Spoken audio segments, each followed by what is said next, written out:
Okay, welcome. 1 o'clock, we're on. First, hello.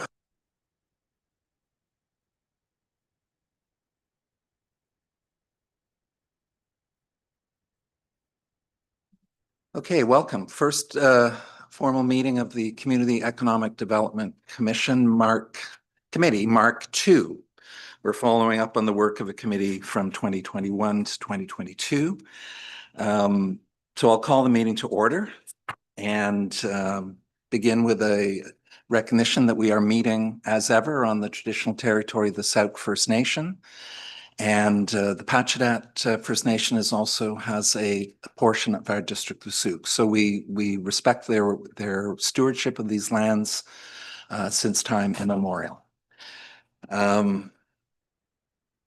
Let's have an approval of the agenda, please. That the agenda for the June 2nd, 2025 CED committee meeting be adopted as presented. So moved by Councillor Beddoes and seconded by Member Strongwind. All in favor?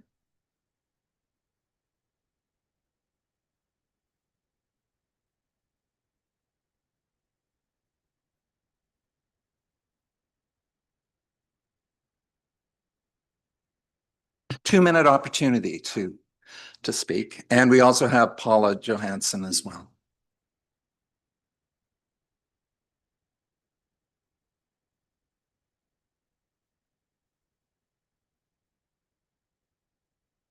Right here.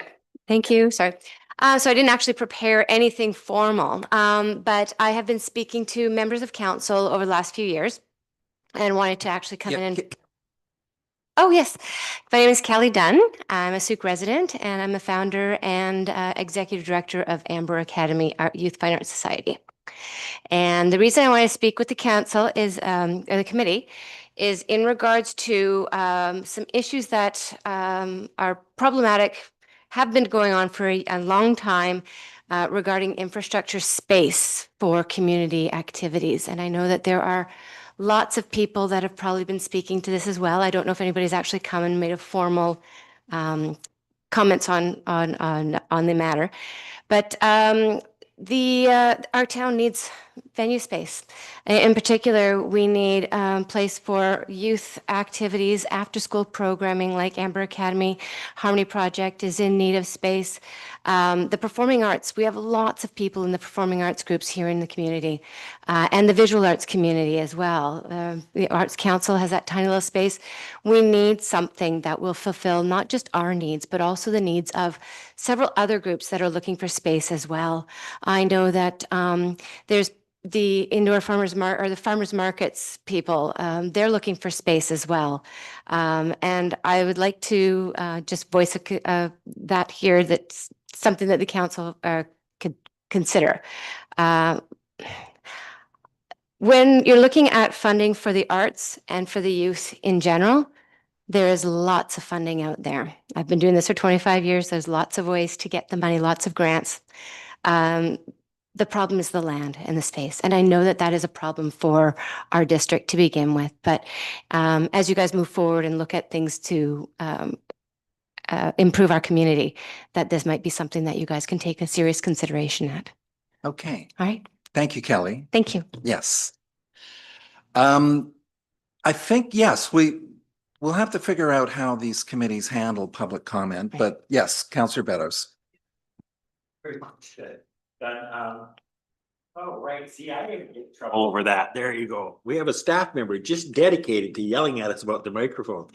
I'm certainly aware of the lack of space, yes. You know, and the hall. I've recently the community association put a lot of their yes. thing. How has that affected you? Well, they've been gracious in allowing us to continue our season with the rates that we already had, because we do get our funding and put our budget in place based on what we know the costs to be for that operating season. So rather than anything taking effect in January for us, we will be looking at the hourly rate for next year. I have yet to see anything as an agreement or any contracts. I'm not sure. I think they're still working out the administration of how they're changing these things. But yes, it's definitely impacting us. Just to give it a quick example too, they now charge an hourly rate. So when we're working on a production, we have a big show coming up in a couple of weeks. We're doing Disney's Frozen Junior. It's a huge production. And our classes do, all the art students, they work on these projects after school. And we used to have a little bit of flexibility where we would just kind of come in when the hall wasn't being used and we can work, the kids could work on projects, costume pieces and sets and scenery and stuff. That's no longer the case. We don't have sort of a place where we can kind of drop in and things. The other thing is that we are doing our show this year at the high school, and I had booked the venue next year for the high school as well. But then the high school theater teacher changed her program structure, and my dates got booted because she needed those dates, and now we didn't have a spot. We were going back to the community theater for that, or the Okay. I community. just wanted to Yeah. emphasize how difficult it is. Absolutely, to yeah. do that. And It went from being $250 a day to $1,000 a day on I've heard space. that the cat fanciers, they used to do a big Yeah, show. I saw the there. article in the paper. Yeah, Yeah, they had to leave because they just couldn't afford it. Okay, well, thanks for that. all right. Okay, thank you, Kelly. Oh, well, our program's a little bit unique because we run at least 3 to 4 classes simultaneously, and we break the kids up by different age groups. So each room, I mean, a room this size, maybe 2 of those plus 2 smaller rooms for our smaller groups and stuff. And then when we're doing a huge production, of course, we need like a gymnasium size space, a really big space for that. Okay, Kelly, thank you. And I'll just note here, this CED committee has a very broad mandate. Yes. Community economic development is part of it. The arts and healthcare are both within our mandate. So as our meetings unfold, I'm sure we will dedicate a day to the arts. There is the previous Sooke program of the Arts Committee, which is no longer intact. It left us with a revision of the Arts Wave document from 2012. And hence, I think this is, we'll need to review that, given council's direction that we review this at a future meeting. And yes, absolutely, more venue space in Sooke has been discussed I remember you bringing it up at the EMCS Society years ago. So Yeah. there's a need. So thank you for bringing this up today. Thank you. Appreciate it.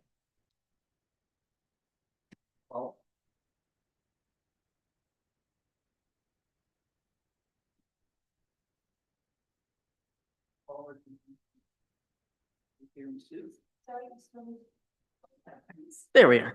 Thank you. I live here in Sooke. I spoke to your committee on the 31st of March, and I have ideas to suggest to you that will also meet local needs with modest infrastructure and bring the district higher employment and tax revenue than any big box store would in general. For instance, camping brings revenue year-round with modest infrastructure. There are 4 underutilized campgrounds in the district, and the John Muir farm property is ideally suited for a small kayak campsite, no impact on the BC Marine Trail system. We can also encourage the scouting and guiding programs to increase use of the Girl Guide Camp and the Camp Bernard. They bring considerable revenue when the people are buying their food and so on. I'll note that call centers are needed to support government services and utilities. We have in Sooke unsurpassed bicycle resources, particularly Galloping Goose Trail and Harbor View mountain biking trails, which are already connected by a quiet road and by a trail. But to support bicycle use, we need a second store and maintenance workshop, and one that specializes in e-bikes and repairing mobility scooters. We could also support a business that sells online bikes assembled from parts made in ethical facilities in Taiwan, as is done by a couple of different bike stores in Vancouver and in America. A radio station could have not only an AM or FM broadcasting facility, but cooperate with CBC and local ham radio equipment as well, as for essential communication services during emergencies. And the station's recording studios would be useful for people recording music and podcasts and audiobooks. I'll repeat what I said at your last meeting. We need to support food security. Okay, Paula, thank you very much. Thanks. I think it's important to note here that in the minutes of these meetings are rather skeletal. to say the least. So any of your suggestions, and I'll offer this to all of us in the room, it needs to be put in writing and submitted. I've To already info at sent dot- it to Christina Moog. dot You ca. got it.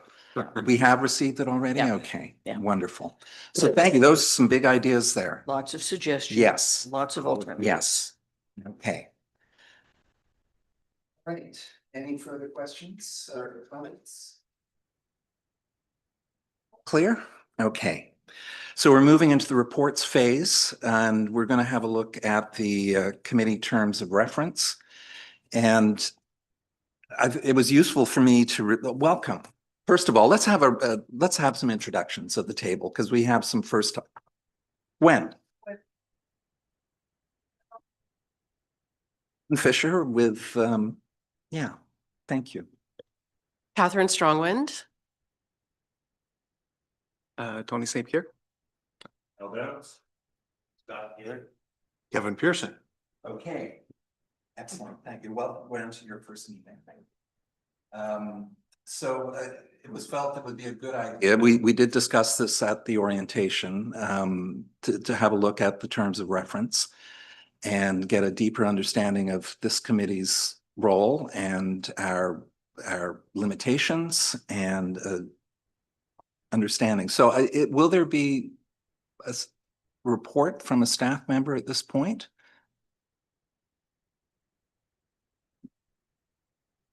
We've lost Gail, so that's not a good sign, but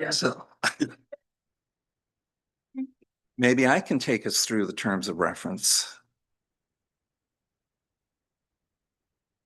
Unless Gail, were you planning to take us through the terms of reference?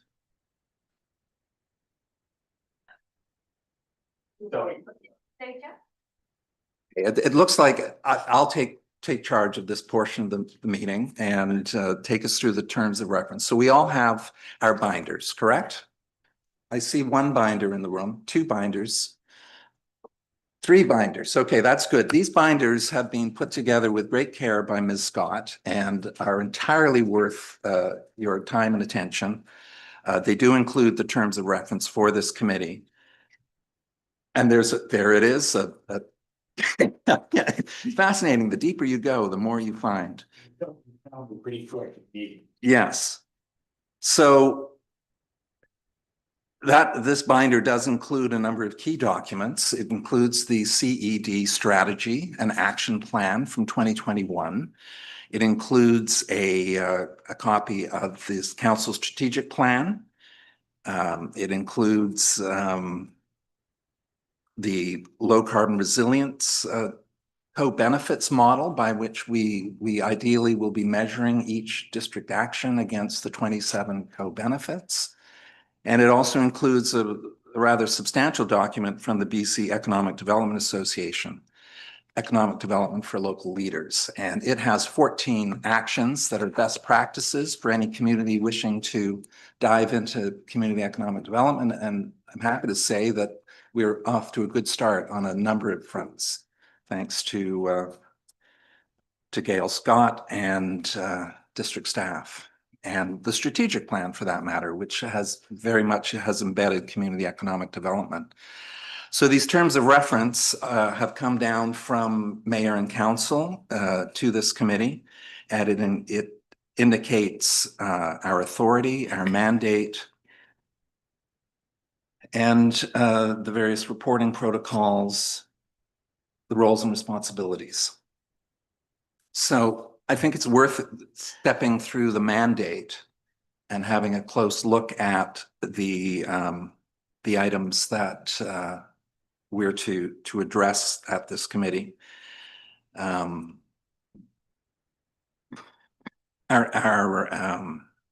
looking at business retention initiatives, collaboration with the Sooke Region Business Cooperative, which we'll be hearing about shortly. Engagement with the Sooke Chamber, with CERTA, with WorkLink, and other local groups. The implementation, the committee will oversee the implementation of the municipal and regional district tax program, which is the work of staff. long-term regenerative and community-led destination tourism planning, enhancement of support for small businesses and startups, enhancement, and here's another item on today's agenda, enhancement of community appeal and economic growth through aesthetics and functionality. So we'll be looking at a business beautification, suggestion of a business beautification program. Establishment of a municipal development corporation, which was first raised during the previous committee's term, and a employment land strategy that will get the district do its best to what's the word I'm seeking? We have a lot of underutilized commercial and industrial land in Sooke. We don't have a lot, but we have some, and we need to get it into on stream. So those are the terms of reference.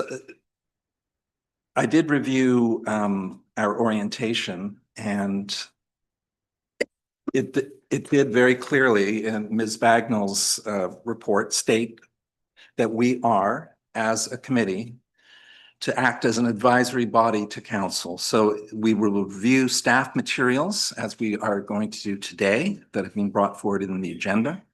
And we will consider member motions. So under we will, as each item comes forward, we can make a motion at the conclusion. We can either receive it for information, or we can craft a motion for council's consideration. And it will then go forward to one of the next council meetings.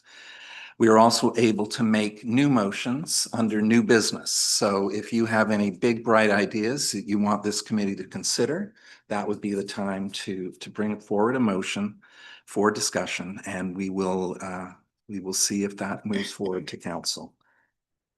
We're not to make independent decisions. We are not to handle administrative tasks, and we are not to engage in external advocacy or speak on behalf of the district. So we are a creature of council, I think is safe to say. And as chair and vice chair, Councillor St. Pierre and I, we're responsible for leading and facilitating committee meetings. We are not involved in the creation of the agendas. That is a staff responsibility. And we're to serve as a primary link between the committee and council. Okay, so I think questions after that monologue. We're all clear? Yes? Okay. So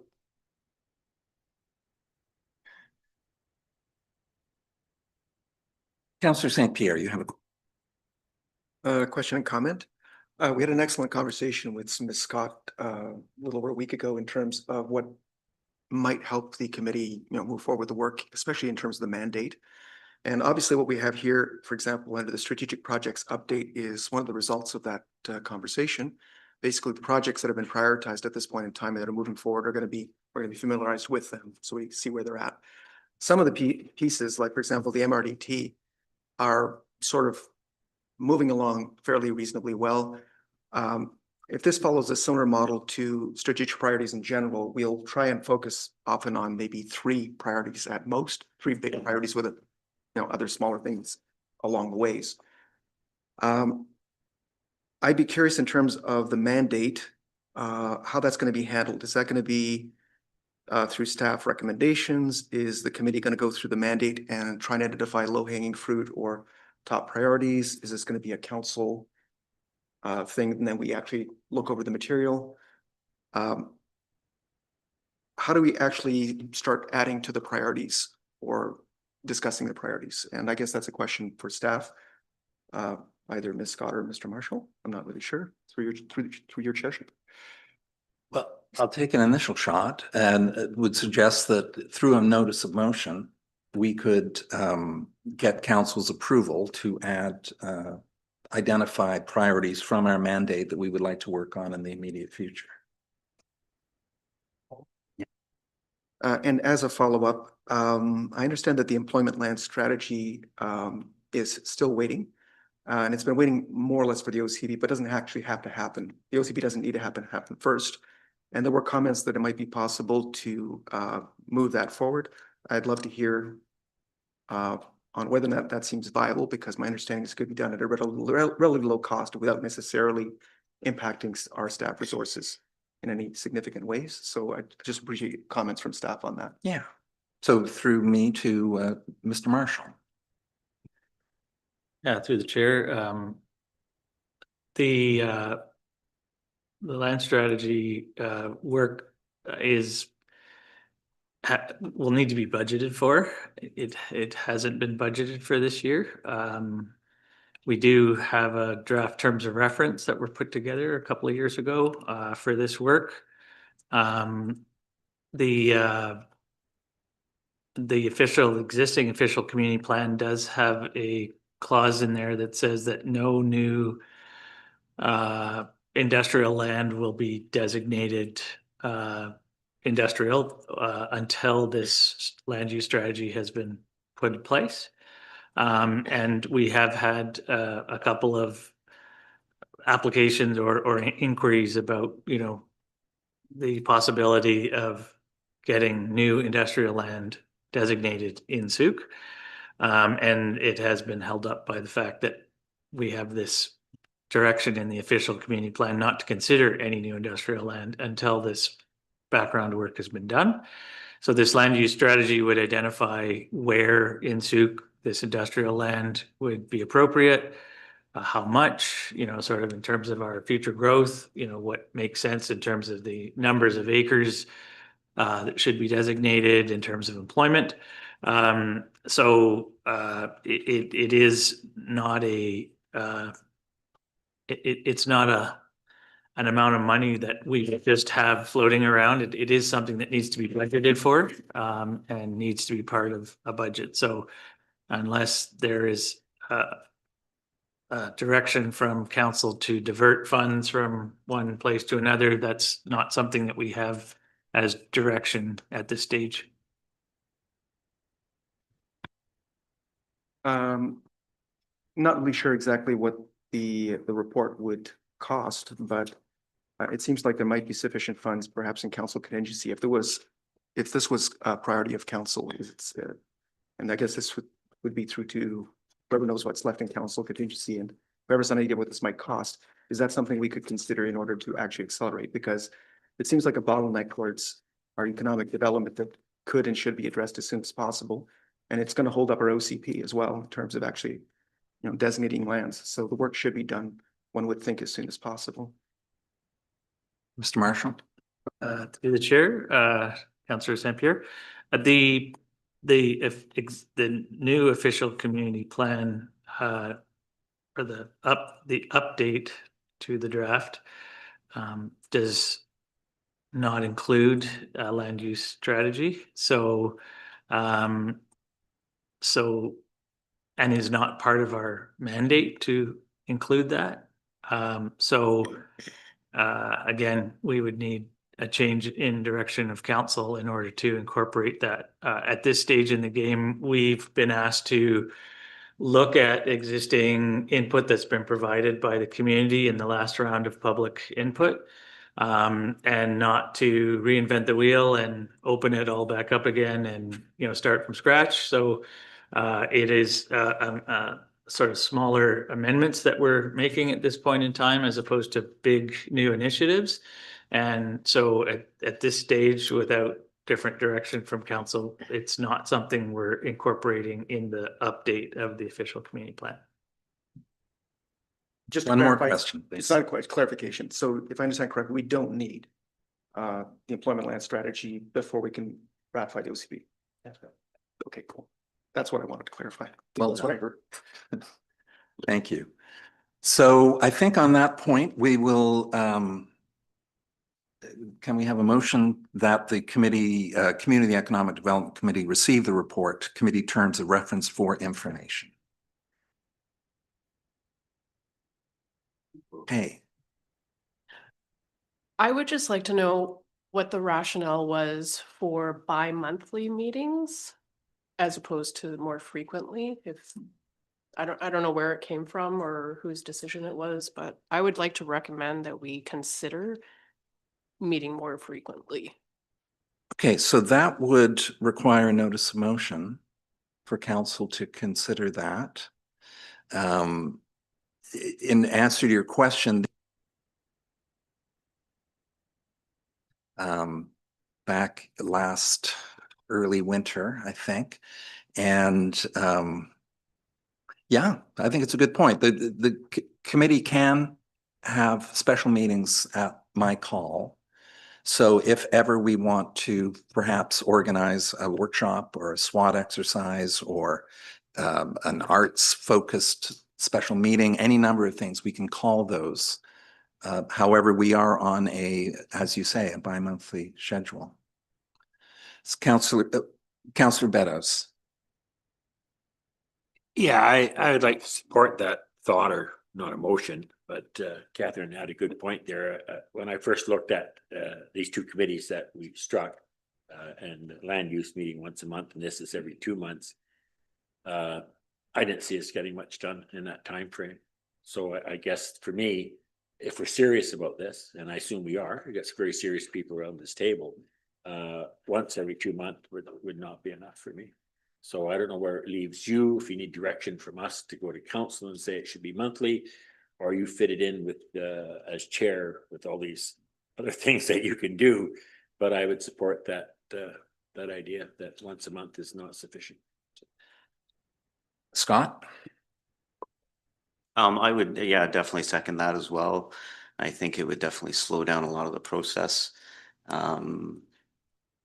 Might suggest maybe instead of necessarily open meeting, maybe if it's too hard to organize, doesn't have to be closed either, but we could just meet as a subcommittee to go, how are we going with our mandate that we did at this meeting, and maybe next month we can make sure we're all on track. That maybe is a suggestion, rather than trying to collectively gather all of these wonderful people that obviously have lots on their plate as well. Discussing a motion that should probably be brought forward as new business and then discussed as a motion. But we don't have a motion. We're, okay. I think it's supposed to wait till, okay. Yes, you may. I'd like to make a motion that this committee put a recommendation through to council that they meet monthly instead of every 2 months. Seconds that. I will second. So I think you've motivated. Yeah, I've motivated enough, I think, and I heard some things were basically the same as my motivation.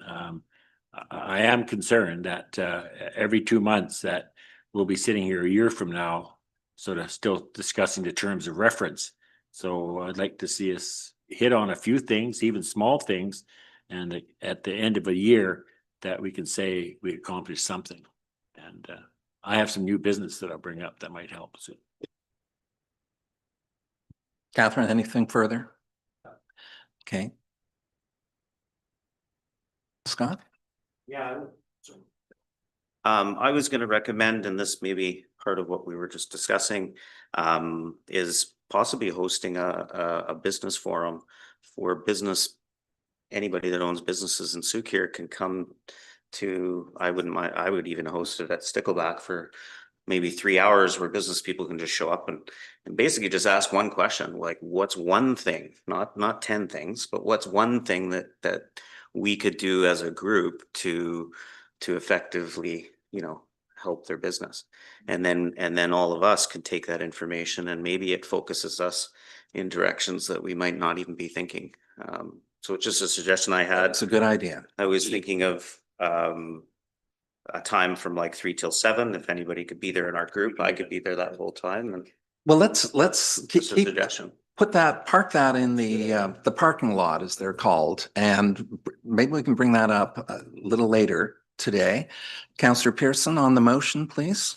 Yeah, I wholeheartedly support the motion of increasing the minutes for various reasons, and we've heard most of them. My question through the chair to staff, because you're doubling up the number of meeting, it's the capacity and essentially the cost. So when the terms were laid out, it was pretty obvious to us that it was once every 2 months, and I'm just kind of, I guess I need, with the motion that I guess that we'll make, that will go eventually to council would be. Yes, so that's going to council.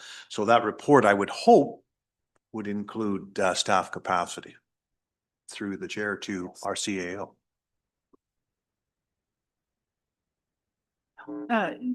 Yes, through Counselor Beddoes to Counselor Pearson. Yes, we would. I missed the meeting where the terms of reference were discussed by council, so I don't recall the exact conversation about the bi-monthly, but for sure staff capacity would have been a major piece of this. And hence with the events that you might be talking about notice of motions for, again, it would be the staff capacity piece I think would come up for sure. Okay, I see Ms. Bagnall has her hand up. Thank you. Just to add on to CAO Gray's comment, when a recommendation flows from the committee to council, there's no additional report provided by staff, as there has not been direction to staff from council to do so. It will appear on the consent agenda. However, council at that time would be free to ask staff any questions, including capacity restraints. And at that time, if council chose to direct staff to provide a report on the capacity implications of this recommendation from the CEDC, council would be free to do so at that time. Okay, so yeah, Councillor St. Pierre. Sorry, Councilor Beddoes has regularly commented on it. My first time sitting here, so well, you are. Okay, it's not you. All right, I think that really would like to see that kind of a report. One of my concerns is that in terms of land use development, the major business of the district is actually around essentially making those land use decisions. And we have a fair number of planning staff working and building inspectors and so on and so forth, basically feeding into the committee in terms of things that we need to look over. On this side of things, we mostly have Ms. Scott. And she's got a number of big projects on the way. I'm not really sure exactly what the additional meetings would entail or what they would do. So I'd be curious as to what we would want to do with those additional meetings, whether or not we have the staff capacity to actually populate an agenda in a substantial way. If we wanted to do something like what was being suggested, sort of a committee of the whole or something more informal or subcommittees, maybe there's a number of different considerations. If the committee wants to fast track projects, and obviously we do want to move the CD forward, what might that look like? Not necessarily an additional meeting exactly like this one, but what would actually functionally move us forward without actually putting undue constraints on staff without actually producing results. So I would like to see a staff report. I don't think I would necessarily want to go directly to, let's just double these meetings.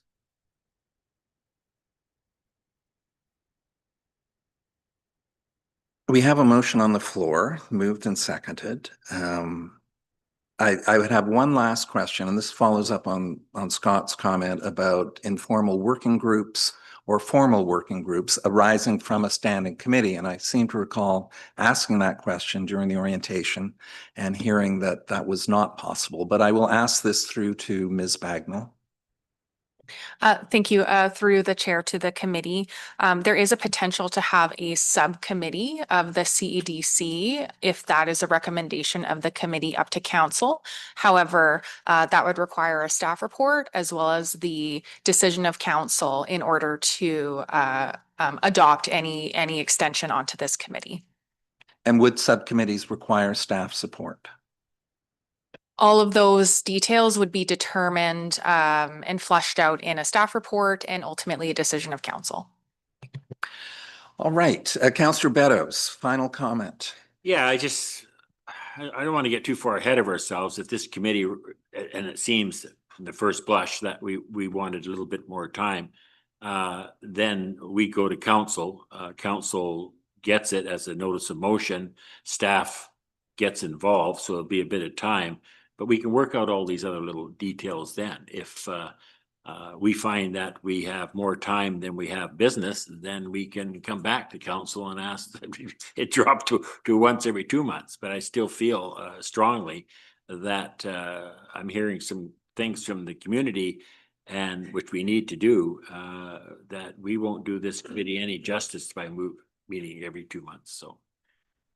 So I stand by it. Okay, and I'll be voting in support of this. I feel there's clearly an appetite here for work to be done and eagerness. So we'll get it onto that consent agenda, and there'll be responsibility of one of us four to pull it from the consent agenda and request a staff report. So let's have a vote on that, please. All in favor? That's all in favor with the exception of Councillor St. Pierre.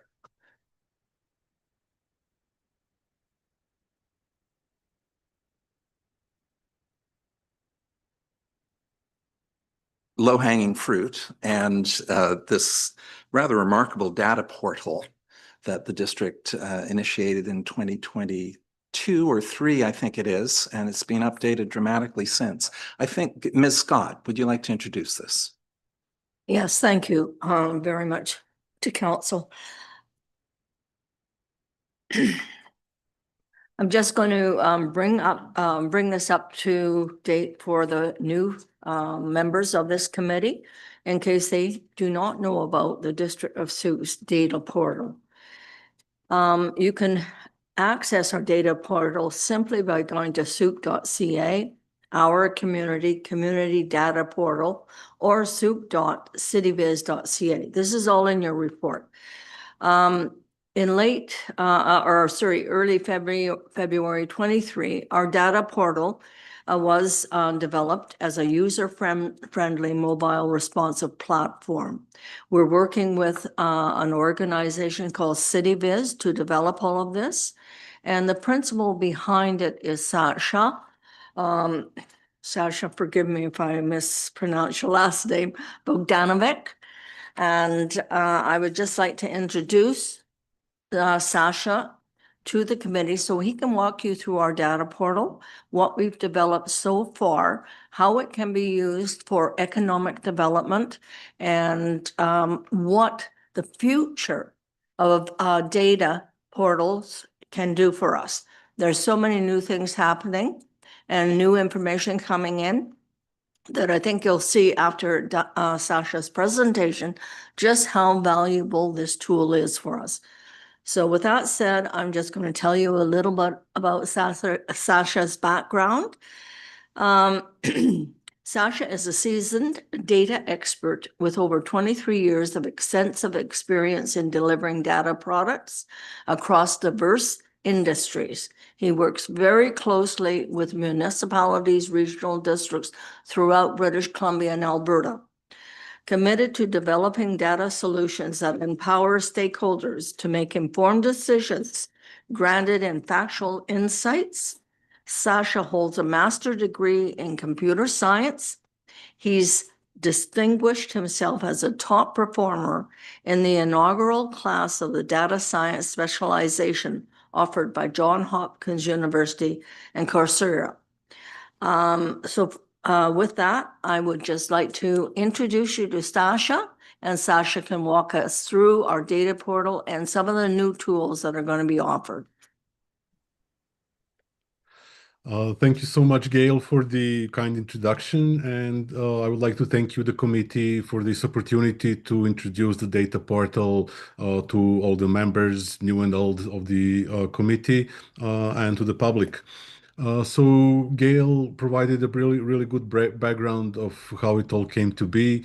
So when we started out building the data portal, it was envisaged as solving some of the major challenges that economic development professionals face when it comes to using data in supporting their day-to-day activities. And those were, in the beginning, collecting the data from relevant data sources. So the data was scattered across a wide variety of open data portals. And another issue was always keeping that data up to date. In the meantime, so once we deployed the data platform, which we offer in a software as a service model, we started collecting feedback from our client organizations and learning more about other nuisances when it comes to using data in their day-to-day activities. So in our business model, we keep adding new features and improving the existing ones constantly. So the platform, as was mentioned by the chair, really significantly grew since the moment it was launched up to date, and it keeps evolving by adding new features or improving the existing ones. So obviously internally we do have our own roadmap, and we keep deploying our vision, how we think we can add value to your work, but we also listen to your feedback regularly, and probably in average half of the new features are based on the feedback that we received from organizations like yours on how we can improve the product and add more value for investment attraction, for workforce development, and other business retention, expansion, and other economic development activities. With that, I would walk you through briefly through the data platform. So there is really a lot. So I will not going to go into every little detail because it would be overwhelming and in respect of everyone's time. So I will just go through some major modules, explain how it's all structured, and how you can use the most of it. And then if you have any additional questions following this presentation, feel free to reach out. Gail can be the point of contact, and we can provide any additional information that may be required. Okay, so on to the data portal. So it starts with the overview page, which provides some basic information about the community at a glance. So some quick facts on the left-hand side. So population coming from census, with census being considered as a gold standard when it comes to using data at community level. But then we also include annual population estimates, which are also coming from Statistics Canada, and they are based on census, but Statistics Canada uses also some additional data sets to improve the quality of census data and also be able to estimate the number of people within the community in the years between census years, because census is published every 5 years only. Sasha, can I intervene quickly? Are you intending to screen share at this point? Oh, sorry. I apologize. I thought I did that already. Okay, just let me see.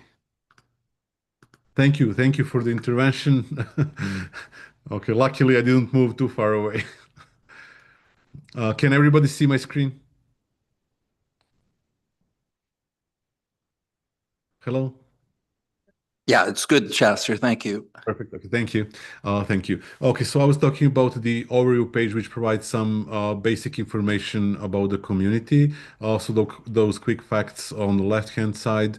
Then in the middle column, some more detailed information. So we see the population growth first in percentage points year on year, as well as the actual counts.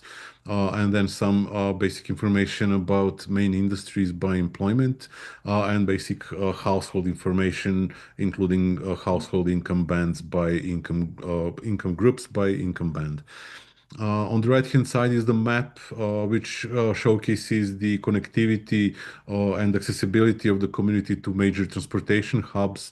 And here on this map, if we hover or click any of those locations, we can see the driving time by truck and the distance as well from the community. So this map is interactive so that we can zoom in, zoom out, and move it around. The entire data portal is broken down into modules, but before moving to the next module, I would like to show you also some common elements. Obviously, contact information in the footer of the data portal, some most important links. And then in the bottom right corner, the possibility for interested users to subscribe to email notifications for data updates. So what happens when you provide your email address, you would receive an email notification whenever any of the existing data sets are updated within the data platform or new ones get added. And there is also this scrolling ticker at the bottom of the page, which resembles the stock market scrolling ticker. So it shows some of the most important economic indicators, which kind of highlight the state of the economy in the community or region. And that scrolling ticker is based on the next module I wanted to move on, and that's the economic indicators. So under economic indicators, first of all, under the main navigation, there are several different topics which highlight those most important pillars of economic development, such as population, business, workforce, and so on.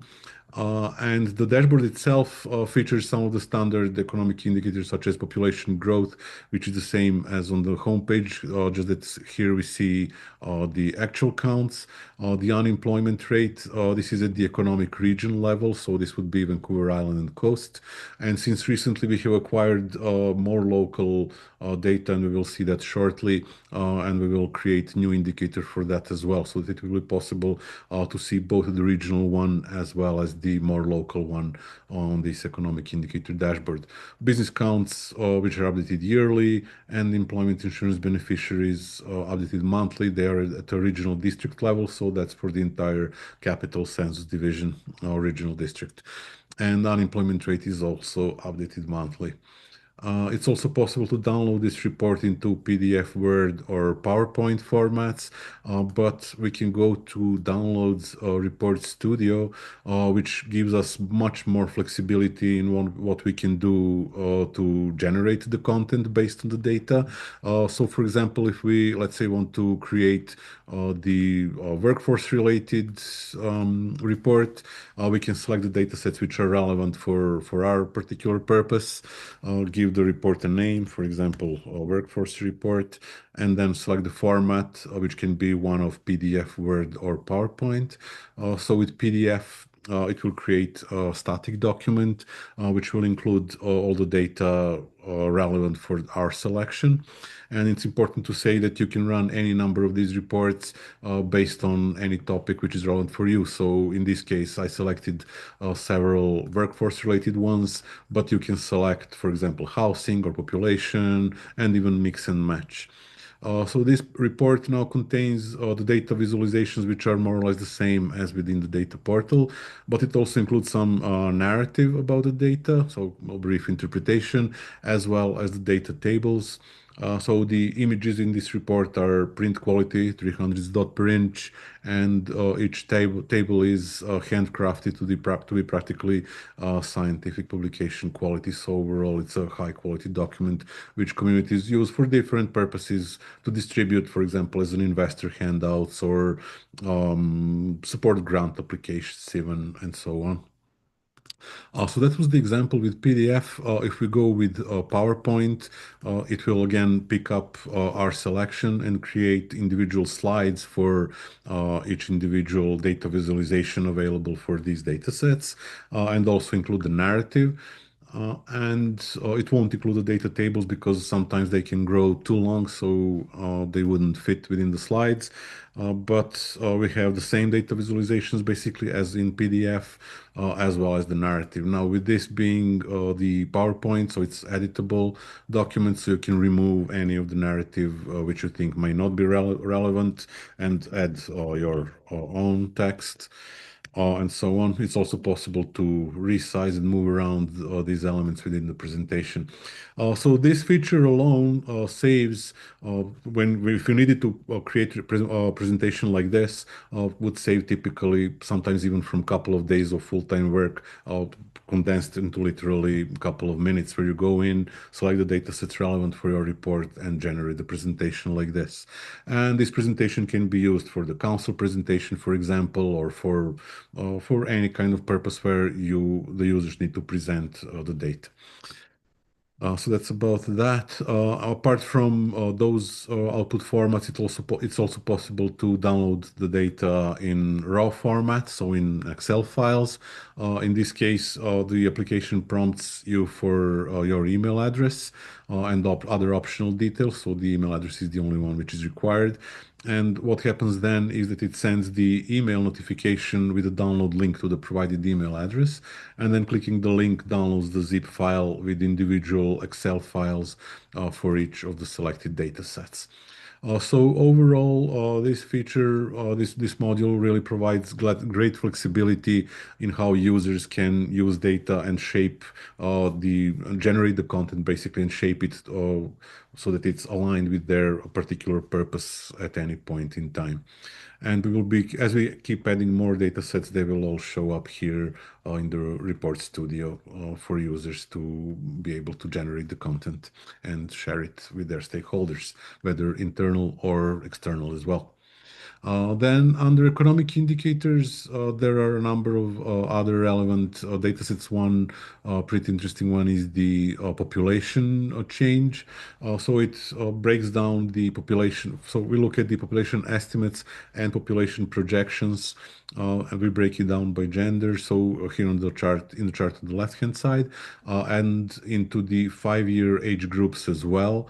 On the chart on the right hand side. So here if we click this play button, then the chart even shows us how population is first of all estimated up to the current year as well as projected in future years to change by distribution of those 5-year age groups.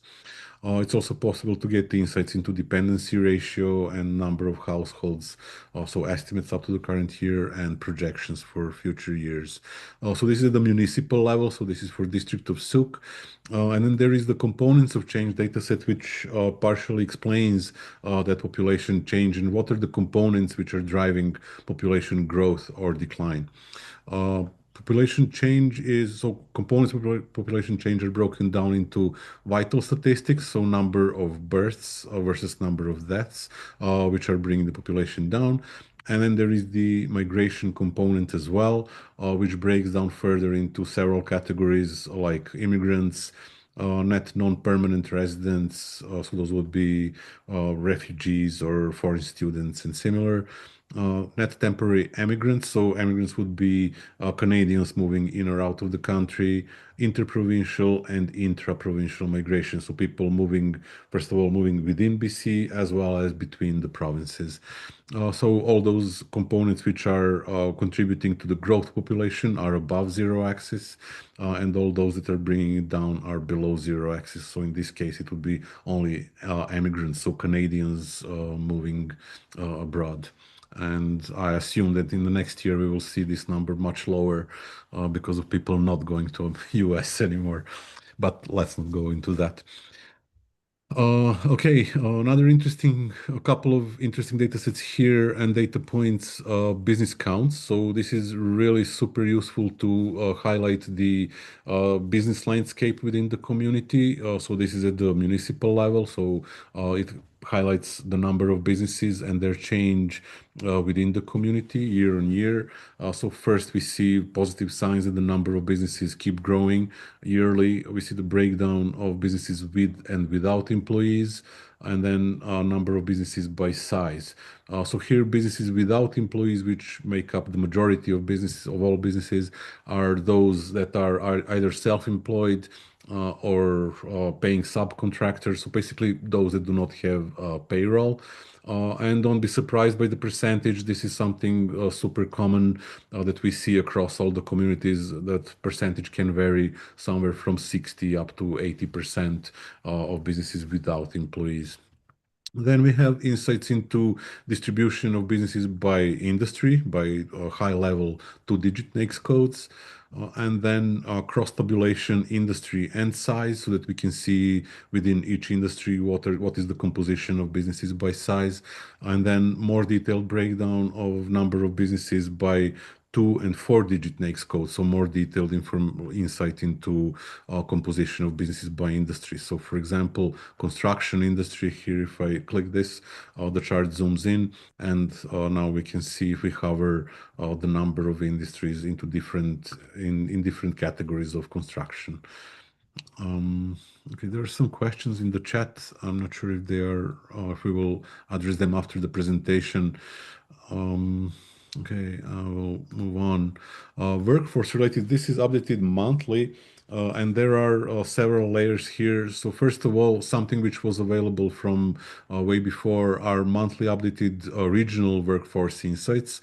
So this data set, even though takes the entire Vancouver Island and Coast economic region, so covers pretty vast area, still gives a highlight of the composition of the workforce in the region, and is very important because it gives us insights into different levels of, provides a picture of the workforce from different aspects. So first of all, a workforce composition by status, so number of full-time. Sasha, Yes. hi. I'm just concerned we're running a bit short on time in the meeting. So if we need a few minutes for questions, and if you can summarize here, and all of us can go and visit this site and explore its depths. But if you could summarize for us at this point.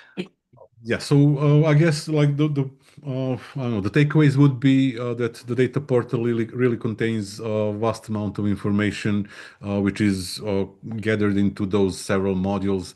So what I highlighted under economic indicators are the data sets and data points which are updated more frequently. And just to highlight important one, which is the community profile. So that's based on census only. So updated every 5 years, but it goes into really a lot of details about the demographics, workforce, and housing. So that's how we grouped all this vast amount of information from census so that users can really dig deep into the composition of demographics and workforce and housing characteristics of the community. And there's also the real estate module, and there are maps which highlight different aspects. So overall, really, we put a lot of information at your hands and at your fingertips that you can utilize to not only do the investment attraction, but also provide business supports and support your business retention and expansion initiatives. It saves a lot of time, not only to economic developers, but because with features like Report Studio, it allows general public even to generate the reports that I just highlighted and showcased. So yeah, I guess the key takeaway is probably that there is that vast amount of information collected in one place from various data sources. It's always kept up to date, and there are more features that we would be adding in the future. So with that said, yeah, we're open to any questions you may have. Okay, Sasha, thank you very much for that. And I'm sorry for abbreviating you there. No problem. It's understandable completely. I get it all because there's really a lot, and I'm passionate about showcasing everything. So it's challenging to, to decide, and keep it condensed. Yeah, I think it's worth noting that in this BC Economic Development Association document we've been circulated, there is a foundational piece is effective and complete community profile. So as a result, this is exactly that for the District of Sooke. So anyone with questions? Councillor Beddoes. Just, yeah, sir. Just an observation, it's mind-boggling the amount of data that's in there. Way too much for us to go through in short meeting, but it's nice to know that it's there. And if you're doing some homework and some supporting documentation, somebody's put a tremendous amount of work to get that data into one shell. So it's good for me to know it's there. I can't go over it in a short time. I'd be at it for days looking through that, but it's good stuff. So thank you. Thank you. Thank you so much for your comments. And as I said, like we're here, so whatever questions you may have, we can communicate it through Gail and Christina and get those questions answered as needed.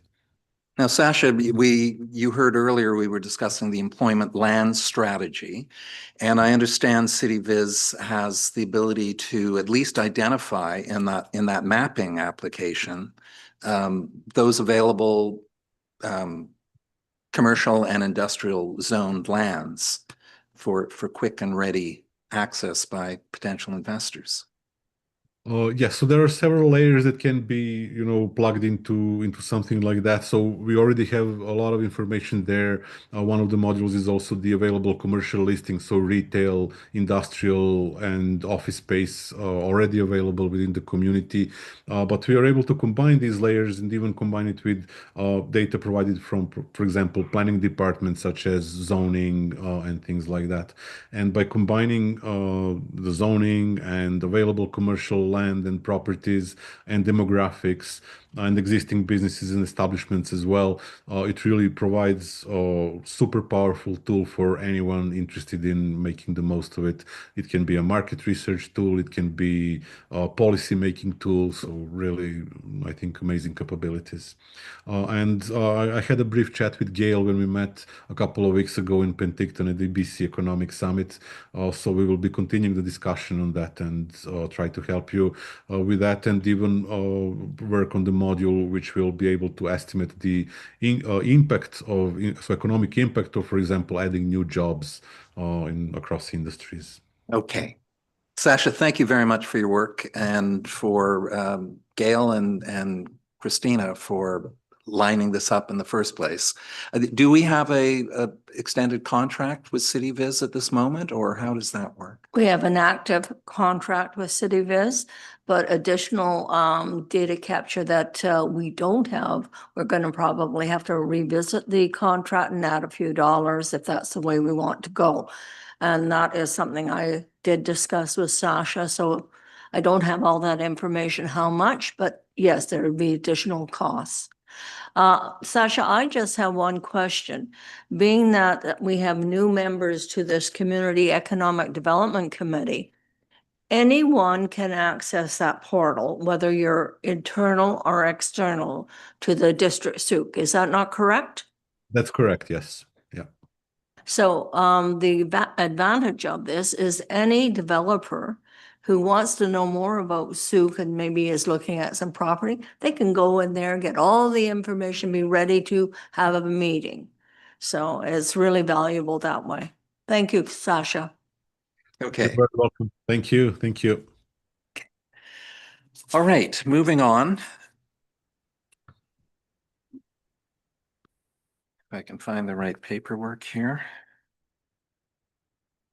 Yes. Item 5.3 today is strategic projects update. Pardon, Chair? Did we move a motion that for the data point? So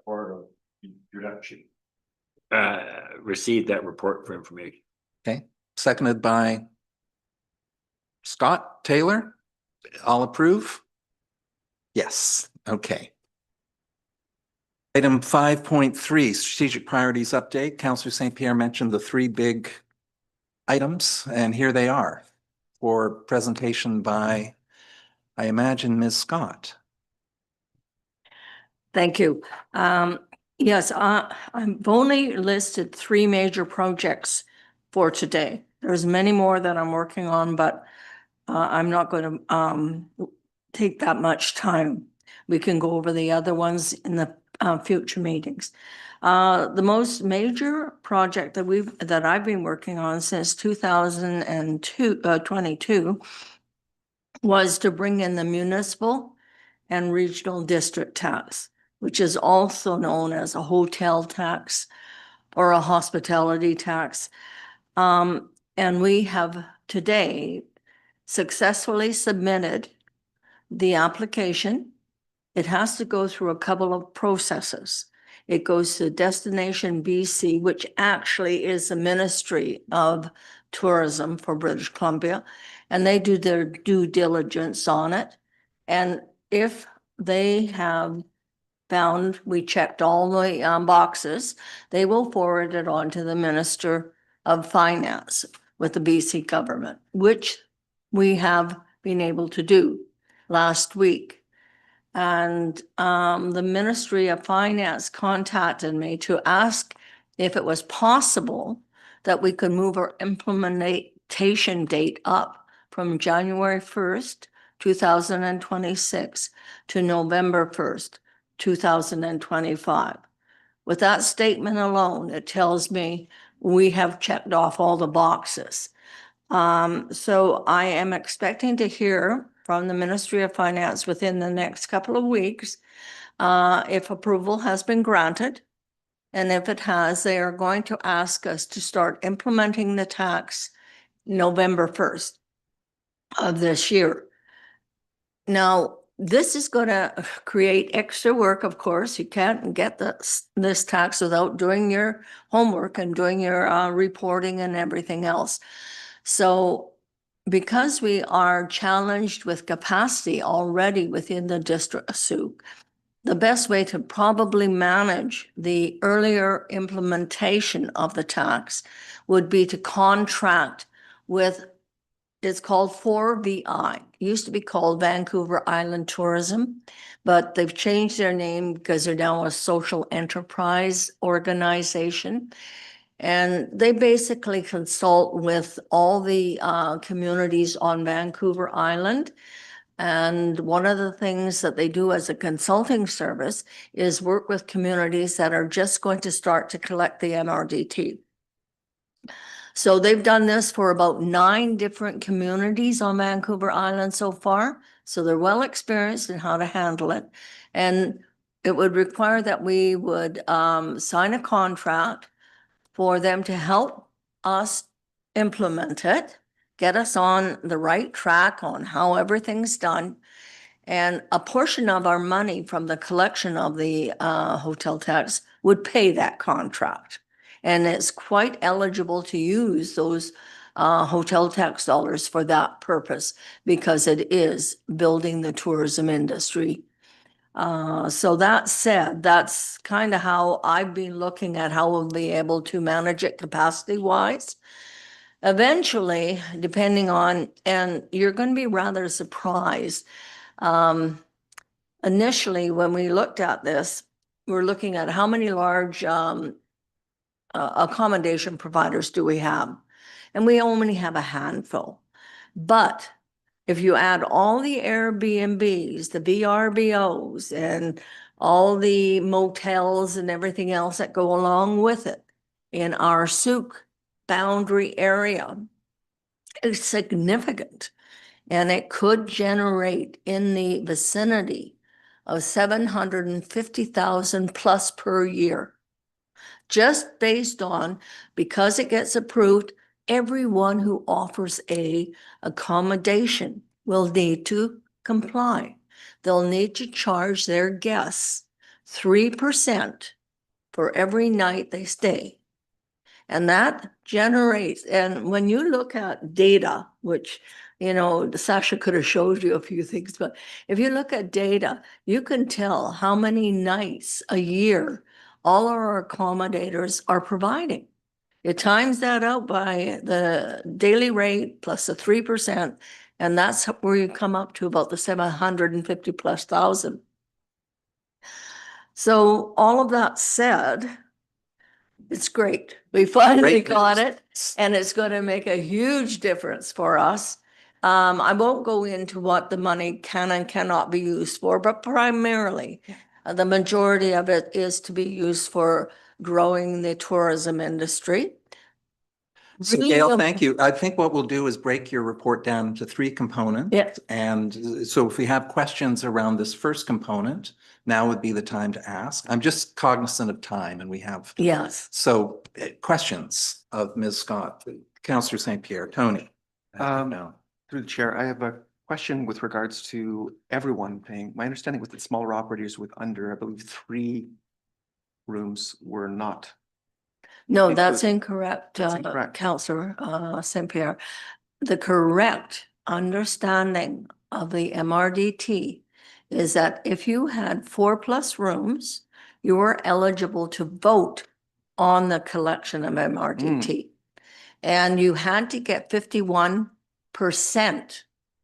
of eligible voters supporting it, which we did get.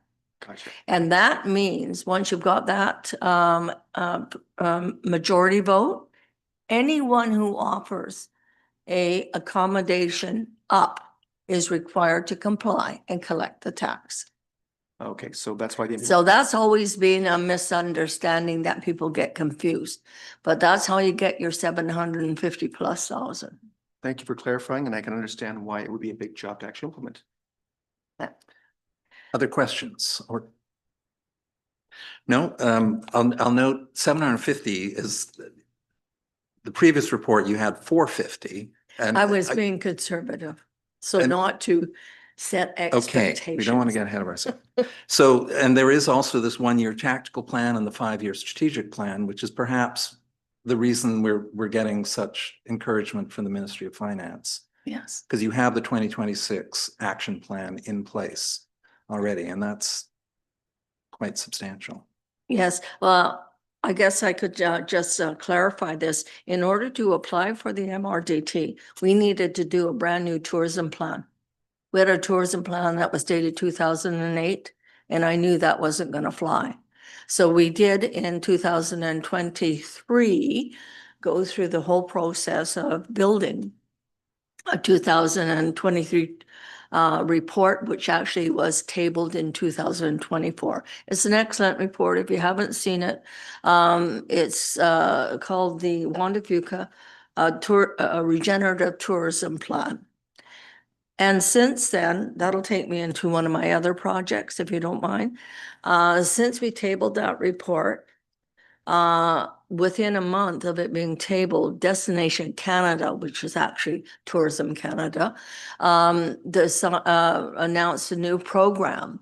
And they were seeking up to 5 regions throughout Canada that would be interested in exploring a corridor, a tourism corridor. So it would mean either several communities all gathering together and how they benefit one another. And I looked at it and I thought, well, we could use the Juan Fuca Strait Tourism Regenerative Plan to springboard with the option of looking across the water to our Washington State, USA Olympic Peninsula, which has a very similar geographic area as ours. And so we put together the application, pitched it to Destination Canada, and we were selected as one of 4 in Canada.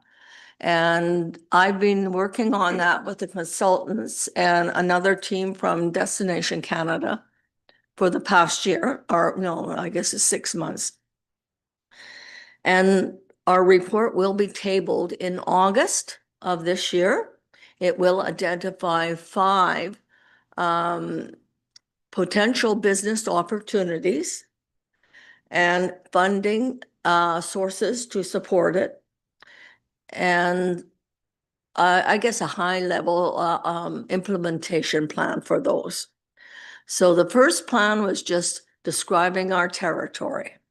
The second plan is identifying business opportunity, public-private partnerships, funding sources, etc. And this is the growth of tourism. But there's such a huge collaboration between Washington State, Olympic Peninsula, and ourselves, and looking at FIFA coming up in 2026, there's huge opportunity for collaboration back and forth. I'm not going to go into all the details because there's so much work involved in this, but it's received incredible support and interest from all levels. And I just got off a call this morning, and it is being touted as something to watch for. So we'll see what happens there. So, Any questions on that component? Councillor Beddoes and then St. Pierre. Not so much a question, just an observation. That sounds pretty exciting. it is.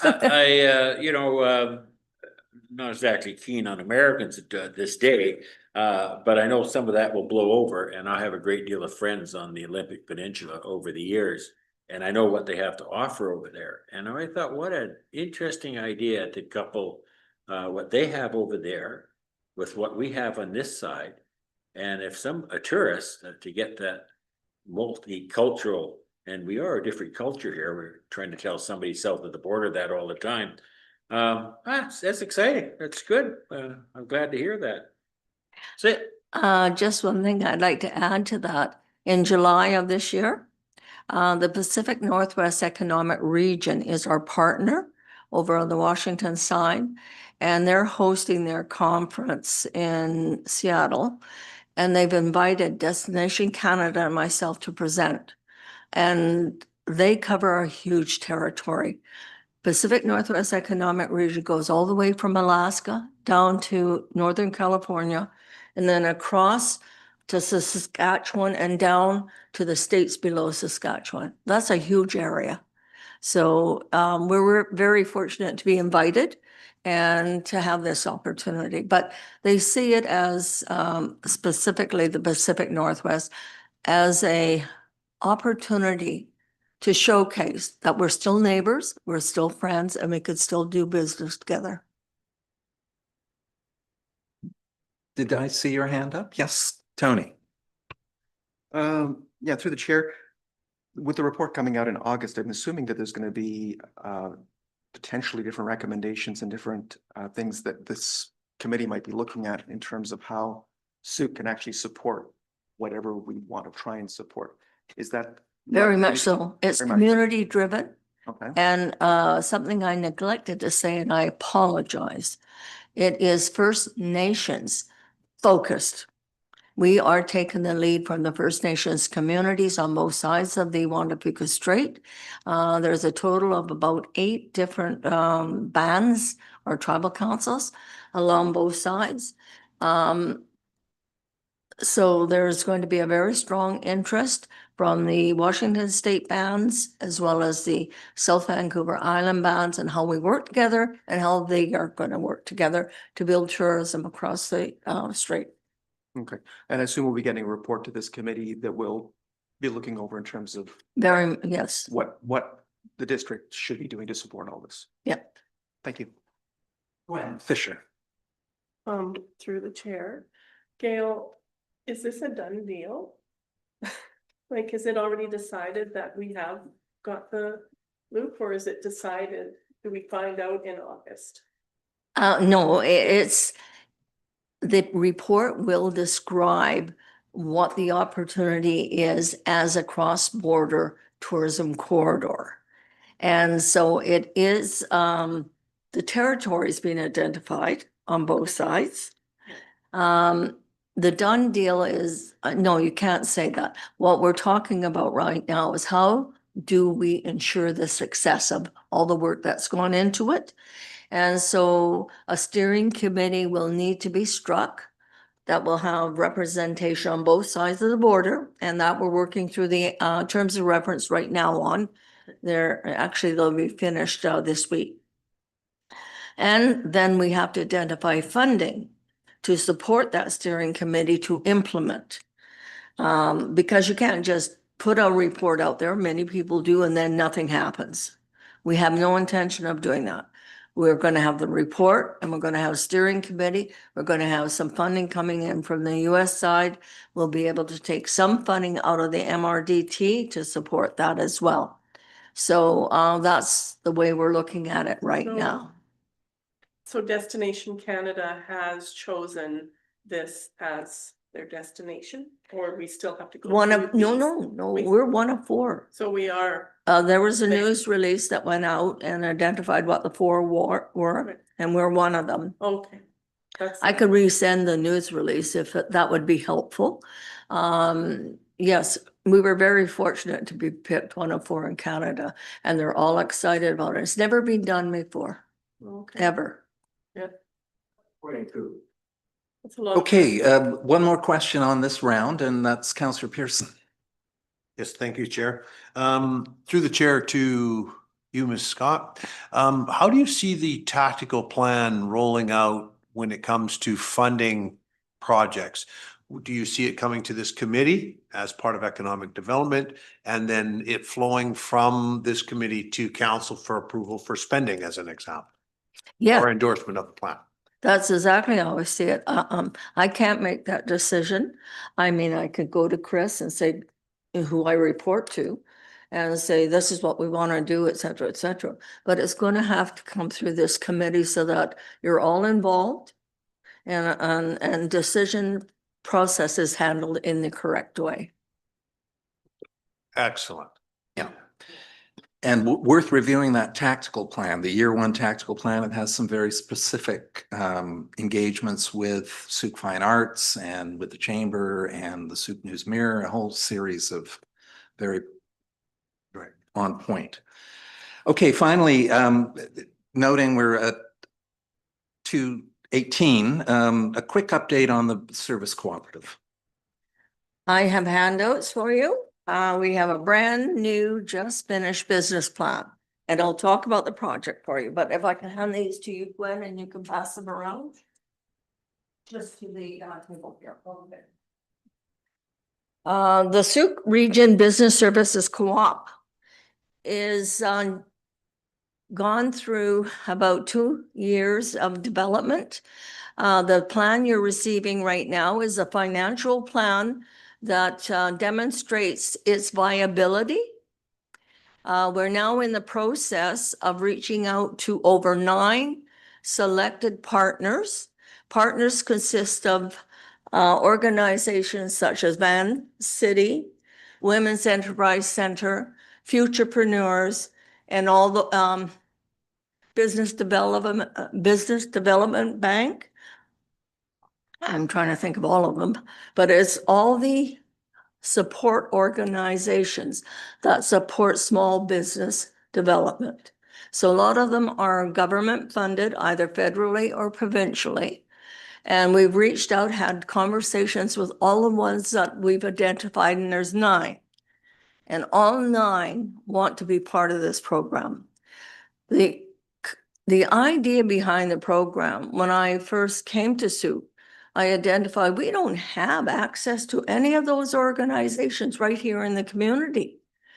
And in order for small business and medium-sized businesses to grow and advance, you've got to have that mentoring and that connection and find out where loans are, and not just banks, because a lot of these organizations offer loans. And I thought to myself, well, how are we going to do that? We can't attract them to come into our small community because some of them have boundary issues. They only operate out of larger municipalities such as Victoria, Vancouver, Nanaimo, Duncan. But for our people or our residents to travel there, that's a long day. The idea is to set up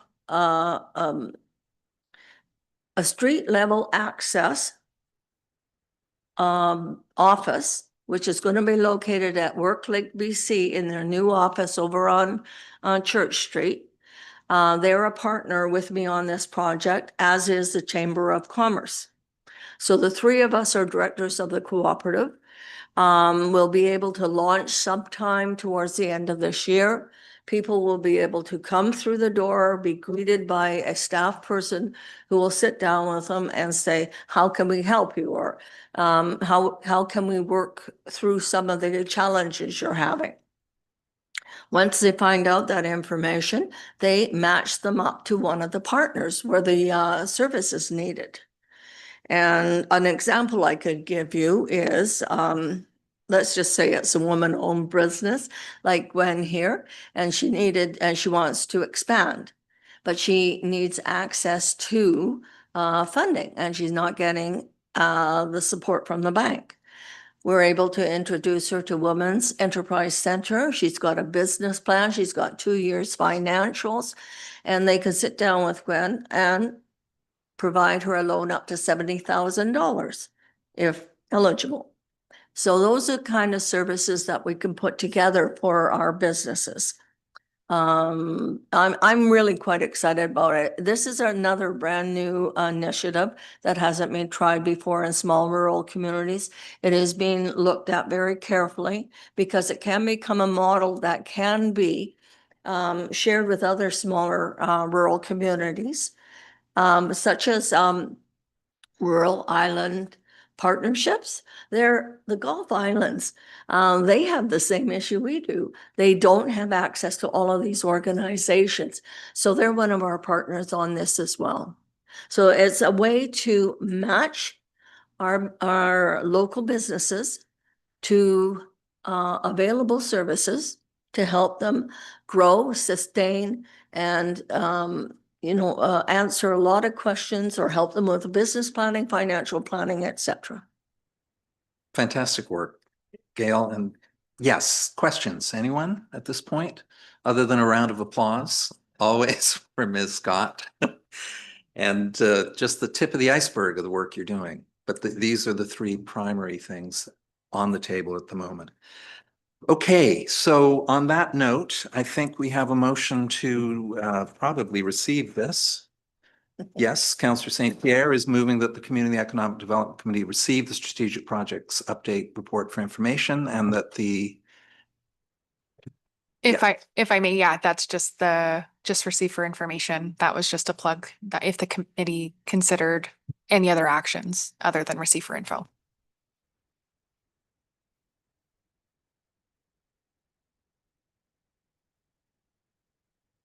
Will the tourism report come to council first, or will we see it at our early September meeting? If indeed we have an early September meeting. When do we meet next? Yeah, The one, if you could cross-border tourism report, yes, you will receive that to council. Yes.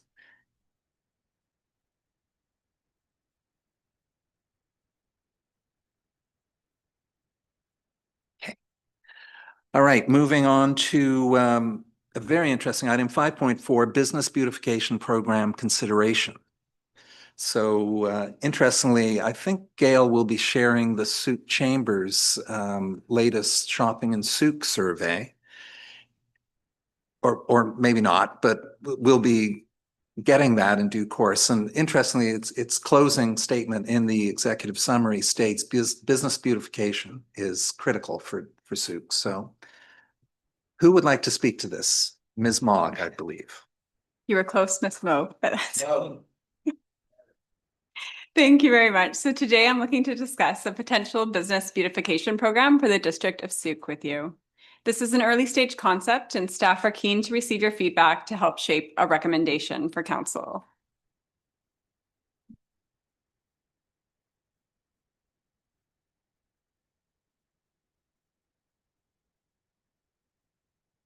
Today's goal is to explore whether a business beautification initiative is the right fit for Sooke. I'll walk through the concept and most importantly, create space for your input on whether and how we should proceed. Next slide, please. This idea stems from recent council direction. On May 26th, council asked staff to bring forward a report on this program concept for committee consideration. The role of the committee today is to assess the program potential and possibilities. We're going to try to move to the next slide. The concept can be simple, such as micro grants to support small but meaningful beautification projects led by local businesses. This could be things like planters, murals, window displays, or even sidewalk events. The intent is to create inviting spaces and enhance the experience of Sooke's commercial spaces. There we go.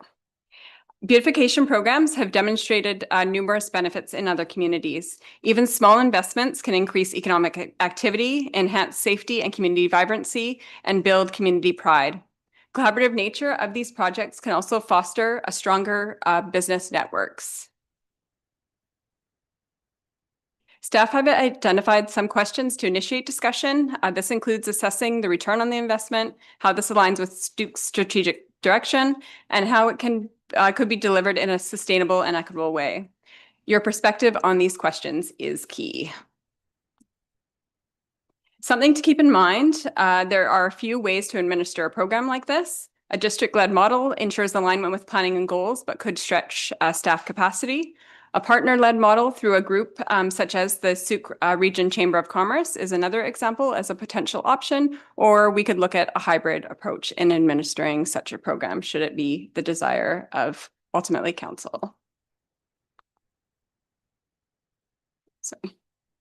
To offer some inspiration or in starting the discussion, we've taken a quick scan of similar programs in other communities. These are linked in the staff report. There's a spectrum, some offering matching grants, others do a flat rate incentive, some do a reimbursement based on particular expenses. Really, these models give us a possible foundation to build something, but we're really, if again, the desire is to proceed with something like this, to tailor it for Sooke's specific needs. So I'll share a few examples of how small touches can make a big impact. So this is an example from the Vancouver program that was linked in the staff report, where a business used their grant to add some planters and a decorative bench as a mechanism to increase appeal and enhance public spaces. Here are some more examples. This is from downtown Bellingham, so not a link that was in your report. And this is their storefront improvement grant, so another model that we could turn to. And you can see, again, just small, simple touches, but really make a strong impact.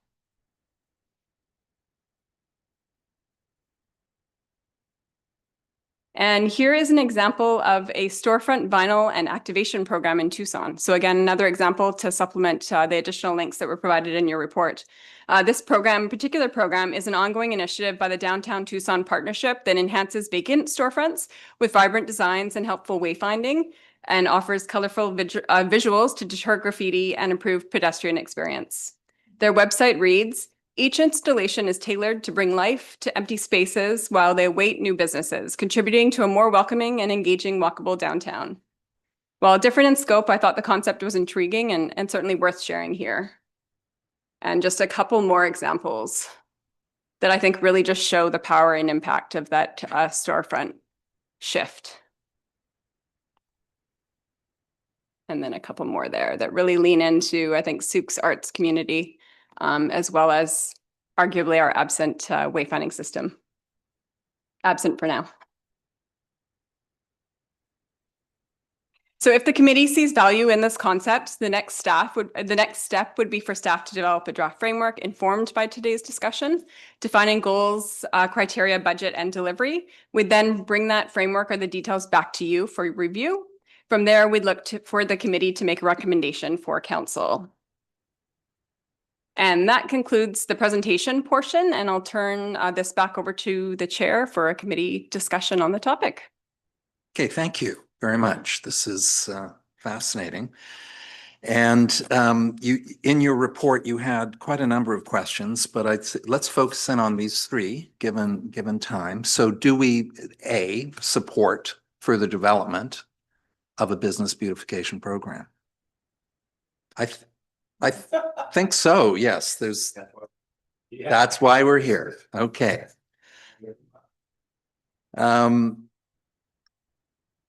What advice would you offer on program design, delivery, or timing? Councillor Beddoes. Yeah, I see this as I heard mention partnering with Chamber of Commerce. This to me seems like a Chamber of Commerce function that could be supported by council, because you had it on the screen there, but I missed it a sec. Like micro grants.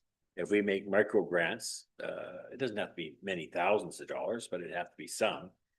And there's a lot of business out there with probably some good ideas. But to me, the chamber might be the avenue to do it. I'm not sure about our staff capabilities, but I'm just throwing that out there. And I believe it was mentioned about partnering with the chamber. So that to me looks like something that the chamber would jump on board for, but just out there for discussion. Yeah, there's the three options that were in our staff report here. So the hybrid, it'd be interesting to see that further staff report on how we might roll this out. Yeah, the hybrid. Yeah. Oh, excuse me, Gwen Fisher. I went through this quite thoroughly, so I had to type some notes, but I'll try to keep it quick. I think this approach, I don't know where to start, honestly. 100% we need downtown beautification, and this can be done, I believe, in different sections, because we need to have a budget first and how this is going to manage before we hand it to chamber staff anywhere. There has to be numbers before we can decide how far this can go. But by adding greenery and hanging baskets, and in the summer encouraging businesses instead of discouraging businesses with nice sandwich board signs. Sometimes we have over the years been in trouble by having things on sidewalks. I don't know if Karen's dealt with that, but you know, we've had a bylaw officer here and there. So we need to look at those bylaws and see where we need the council can work on that. Wayfinding signs, I think, needs to be done, number one. Number two, our Christmas lights. our downtown, we have a committee now that's working for events. And it's brought a lot of attention last year that all the Christmas, not all, but our downtown was missing with the parade. And it was all lit up along Wadham's Way. Well, all the traffic for locals is used to Wadham's Way. It was a great place for the parade for families, at least you could see it. But what about the downtown? We need to focus on more lights. So it's all about budget. Chamber doesn't have that kind of money. If there's grants available, you know, maybe sometime in the MRDT, that can also be part of tourism. We want to do a bigger Noel night. People are craving more events in Sooke. So these little things can make a big difference to start. And then lending to businesses, that can take time. That's a lot of policies. It's a lot of, well, we got to figure out a budget. We got to figure out who's going to manage it. That could take 2 or 3 years. Let's be real, right? I think. Maybe I'm wrong unless there's a pot there that I don't know about. Well, that's interesting. Is there a pot there? There is a spa reserve fund. There, And since there is no spa committee at this point, perhaps we could tap that. And there's also the MRDT money. And in the tactical plan year 1, there is a reference to exactly that, events planning. And also in the community investment program, which is also be underway. There's a lot underway. So this is early days for all of these conversations. it's so true. And, you know, when we look at the comparisons that were done by staff, which are so helpful, a lot of the big ticket money and lending is with bigger centers that have more tax base. And we don't have a big commercial tax base. But what we do have are people trying to keep their head above water and attract tourism. And we can do that with a lesser budget right away and work towards an application process, whether it be through, I lean towards a hybrid. But we're so early in it, but I think we could start sooner with smaller goals. Is that, I don't know. But it makes a lot of sense. Yeah, I think there's ways the district, like I look at Route 14. And when I drive by, it's so nice now that someone has done the greenery in there.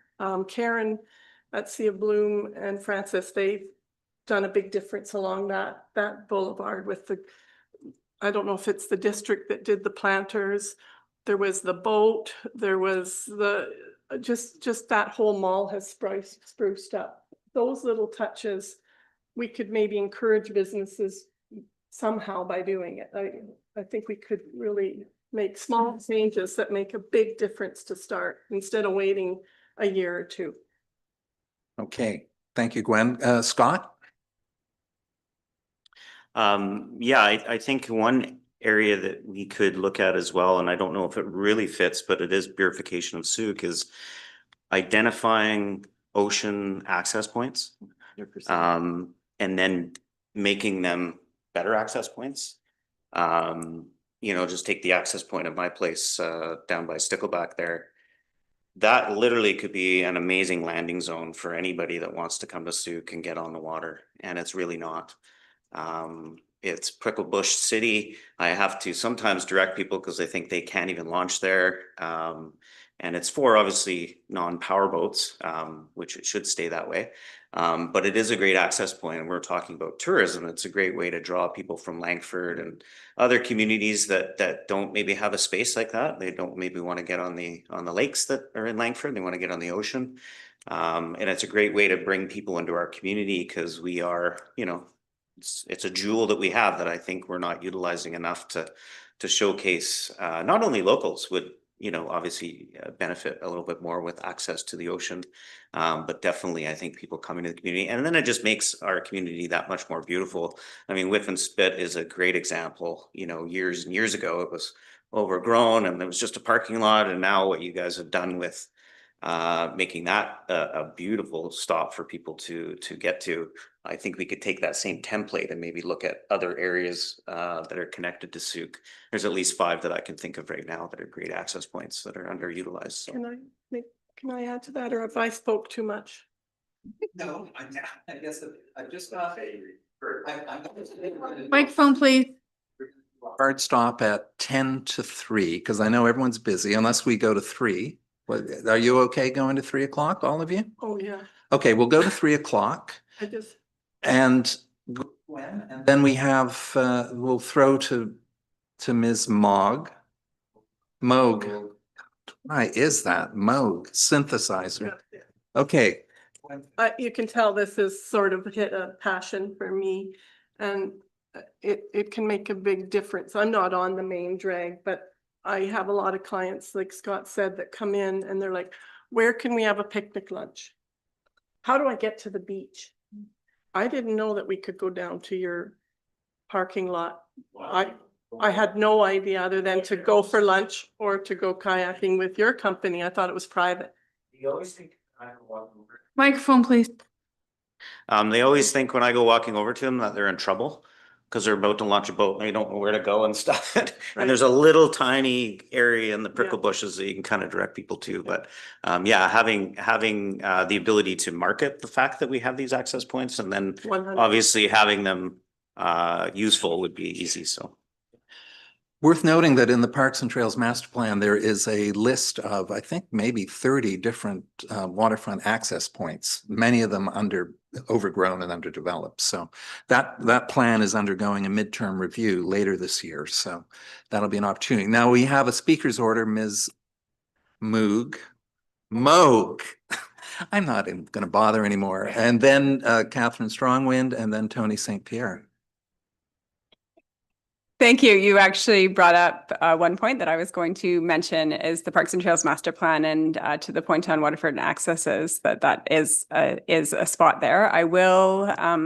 There's nothing short of opportunities is really what I'm hearing from this conversation, and I would like to bring the committee back to the direction that we did receive from council, though. So I'll read that direction again, just to help us manage a scope and focus of the discussion. So that reads, and it's included in the staff report, that council directs staff to prepare a report regarding the business beautification program concept for consideration and recommendation by the Community Economic Development Committee. And even through this discussion, this scope is huge. So if I might ask the committee to just consider something that is a tangible bite-sized piece to some of the discussion that I've heard today that can set everybody in this room up for success. So what might be a tangible deliverable and what support you might need from staff to help us realize that success and have that success in that realm of the if it's titled the Business Beautification Program. So really just wanting to check in and manage the scope of this conversation, if I may. Thank you. Okay. So if you two can hold your comments while we get that question answered, what is a tangible outcome we can do in the short term? I think Gwen has mentioned a few, which would be to identify a budget and begin a first-year introductory program pilot with a modest budget, I would think. Anyway, other suggestions for tangible outcomes? Scott.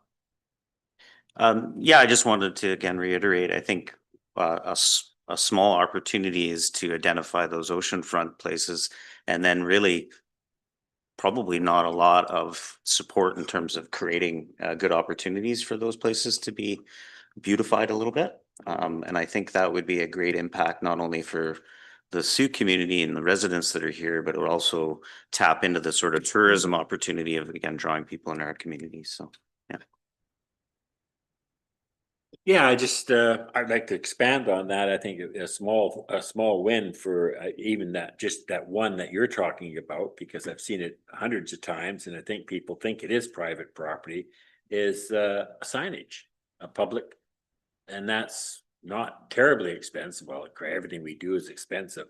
I don't know what budget we have for it at the moment, but just to let people know it's there.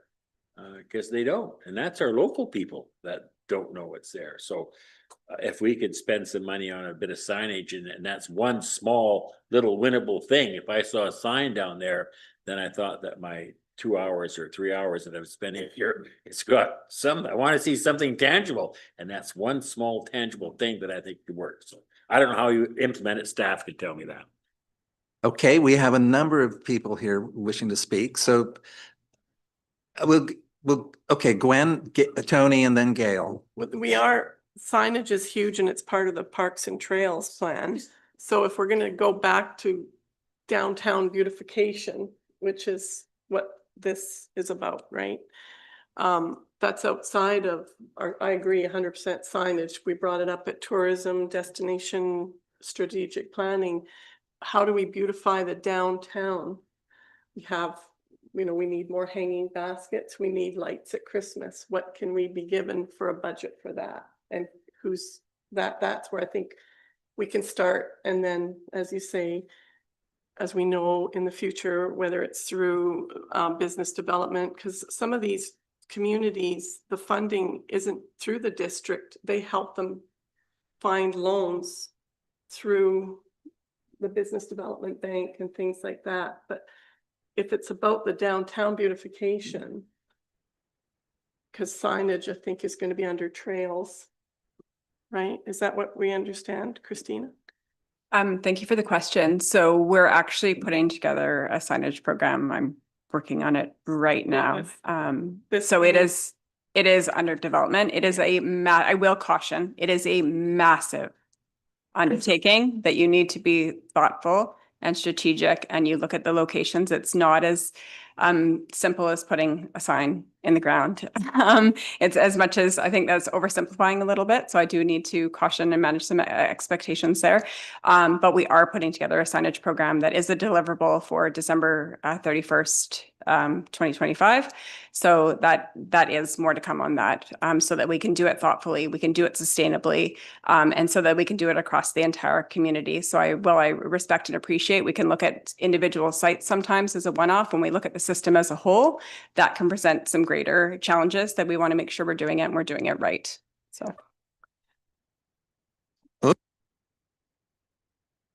Okay, so I'm going to go back to my original speaking order. Catherine is next, then Tony, and then Gail. And then I think we'll call, and then Kevin, and then we'll call it. Oh, thank you. Okay, yes, thank you. I support the program in principle. I think there are some questions I would have about budget, that's been mentioned already, budget and source of funding. I also think that a pilot project makes sense, just because we're also in June already this year. So I don't even know if this year would work. So maybe launching it as a pilot would make sense. And then I also wanted to mention that the bridge, I feel like the bridge coming into Sooke is an opportunity. It's ugly. Yeah. I never thought of Sooke as being ugly in my life until somebody mentioned, like, why is that bridge so dreary? Okay, I see what you mean. So maybe that's an area to look at. And the other piece is how to measure this program. Always on the practical side, I'm always wondering, like, okay, is it uptake? Is it dollars spent? How are you going to measure that? And then also, always, I have to mention that some of it should be reflective of the Sooke Nation. Thank you. Okay. So our order now is Tony, Gail, Kevin, and then Mayor Tate, and then we'll close this discussion. Okay, so in terms of funding, I feel like we've already covered a few. Got the MRDT theoretically coming up. We've got the SPA funding for the arts in terms of placemaking and art, and I think that's really something that needs to be explored. We also have money that previously we've done a lot of work on community investment, so we know there's a lot of money that's dispersed in various ways. So trying to figure out exactly what that wants to look like and bringing it to have really substantial impacts, I think we need to look at our community investments as part of this. I think that Ms. Scott was mentioning the Community Services Cooperative. I think the chamber is affiliated with that too. So that might actually be a really good place for businesses to go to and find out, wait a minute, there's money available for me to improve my storefront, to put up an awning, to do whatever, to actually, improve the look of the business. Feels like if this is already in place, already has an office, already has staff, might be worth exploring as a portal for actually accessing some of these services once they do come online, because I think they have to come online. One of the big things I would like to see as a tangible, it's expensive, not expensive, but basically we need to make beautification legal. I think Gwen pointed out that sometimes people just don't do it because they've been tapped on the wrist and now they're leery. We need to make it clear that placemaking and beautification is something we encourage and is legal. And how does that want to happen? So we don't have nonsense happening. Okay, so there's a piece where we need to allow creativity and people to go ahead and make the place beautiful. We also need to make sure we don't end up with swastikas or whatever. So there's a balance to be struck, but I think we need to look at how do we legalize beautification, because we have businesses and people willing to do the work right now without funding, without anything, as long as we give them the green light and thumbs up. So that's a really cheap way of actually making it happen, sort of, because it's also staff reports and all that time, but looking at that. I think that one of the things that really frustrates me in terms of beautification is all the fences that separate one business from another. All the fences and all the parking lots that are only used for one business and not another. So I think we need to look at how do we want flow and permeability to be like in our town center, from one parking lot to the next, from one business to the next. We should be able to walk there. It should be a pretty walk. We should be able to park anywhere so that every business can take advantage of all that parking. It's not that we don't have parking. It's just that it's all private parking. It's often underutilized. So I think we need to look seriously at what that looks in terms of beautification, because that can also be a part of beautification. Loose gravel on the roads is not beautiful, by the way. It's dangerous for cyclists. It doesn't help us. So cleaning up our gutters. Seafood Moonfist cannot do it all. Okay, great. I mean, he's awesome, but he can't do it all.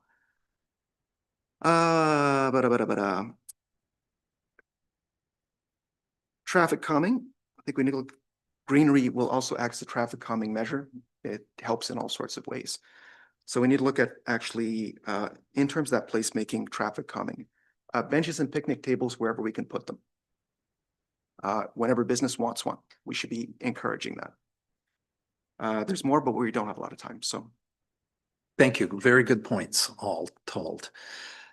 Ms. Scott, and then Councillor Pearson. I'll keep this short. I was just going to bring up, but it's been said several times now, that wayfinding signage is a huge part of the MRTD spend. And it has been for very many communities.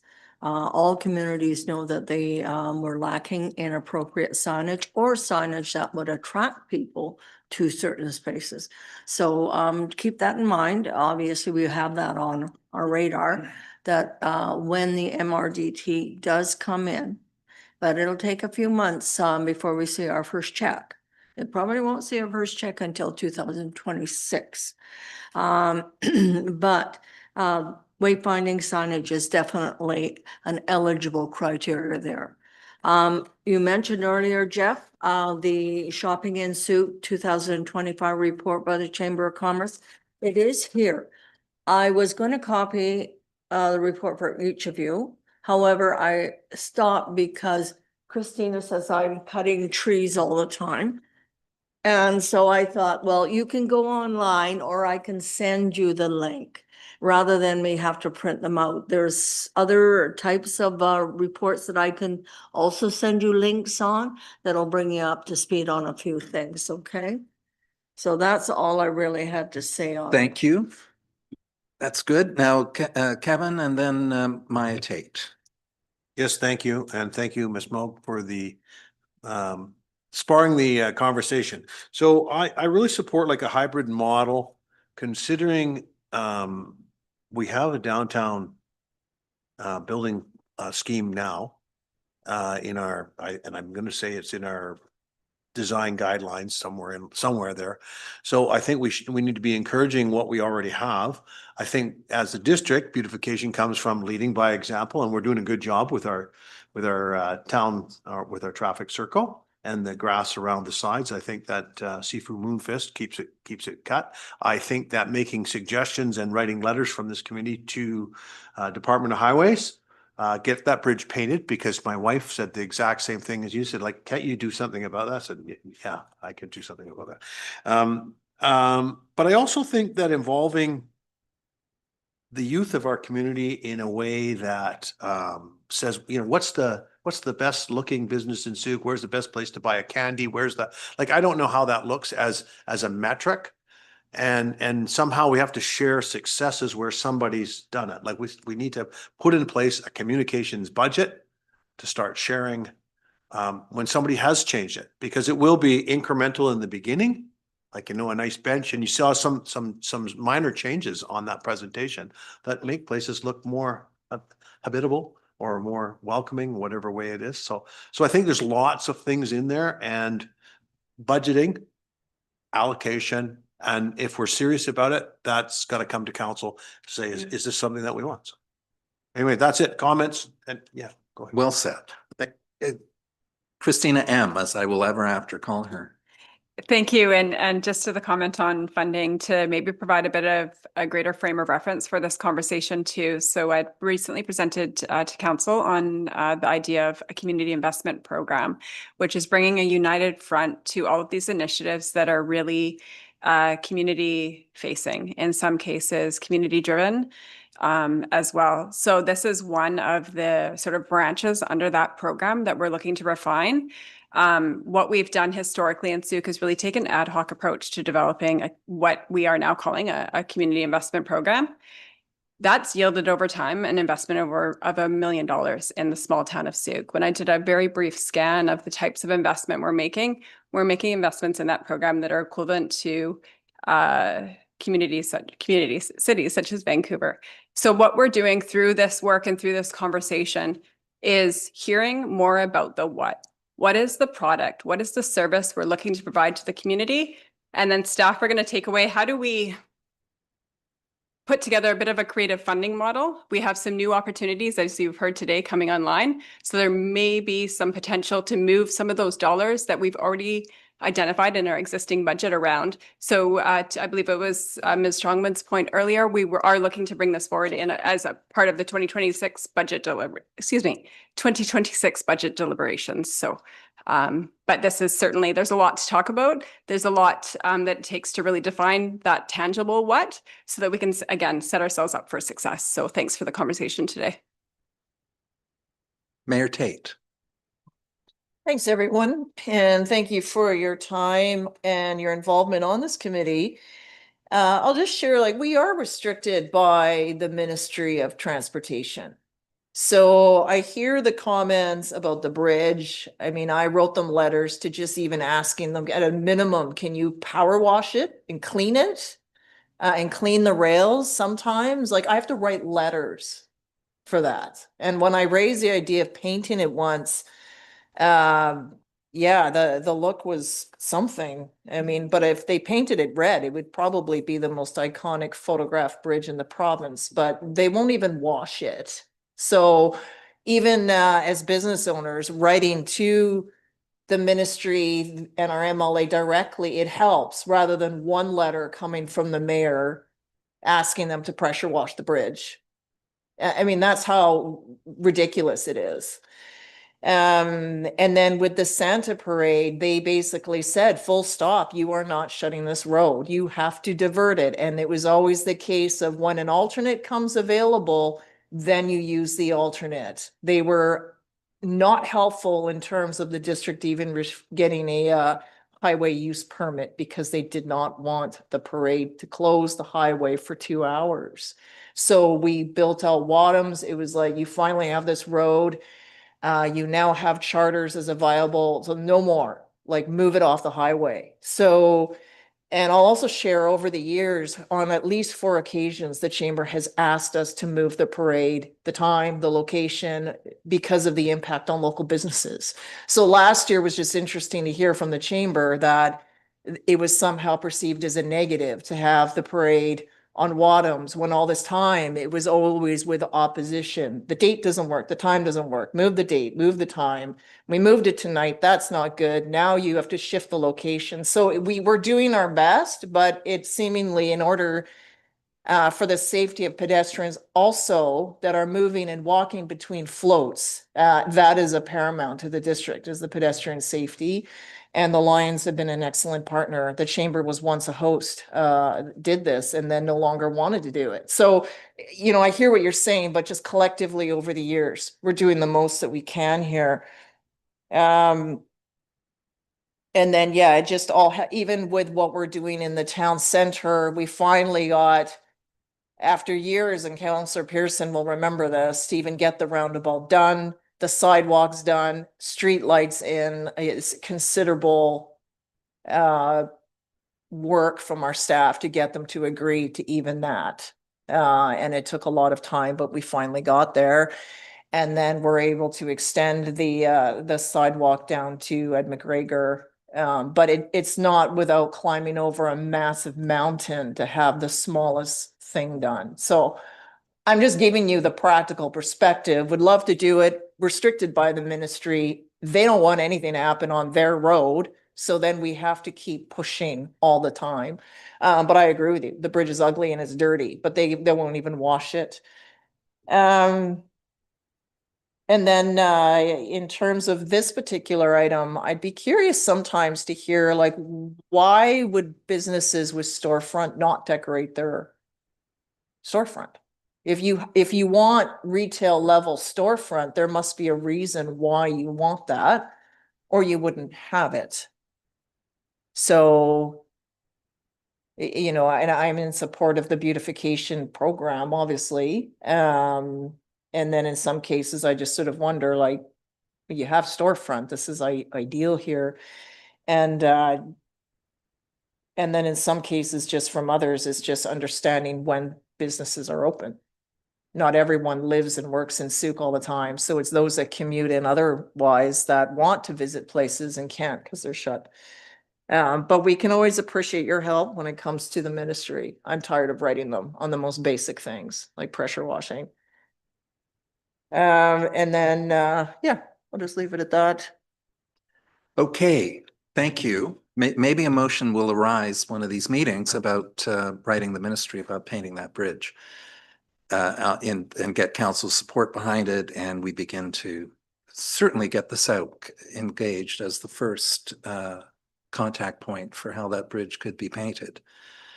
So we have a recommendation here, which I'd like to get on the floor. So would someone like to move the following: that council direct staff to prepare a report regarding the business beautification program concept for consideration and recommendation by the Community Economic Development Committee.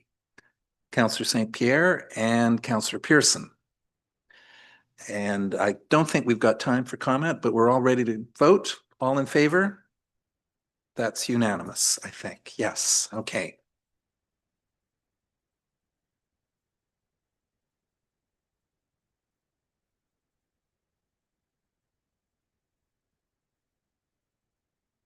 Serta is here, and I'd like to hear from you if you have anything you'd like to share. And Karen, perhaps you're here representing the chamber. Stephen, if you come to the mic.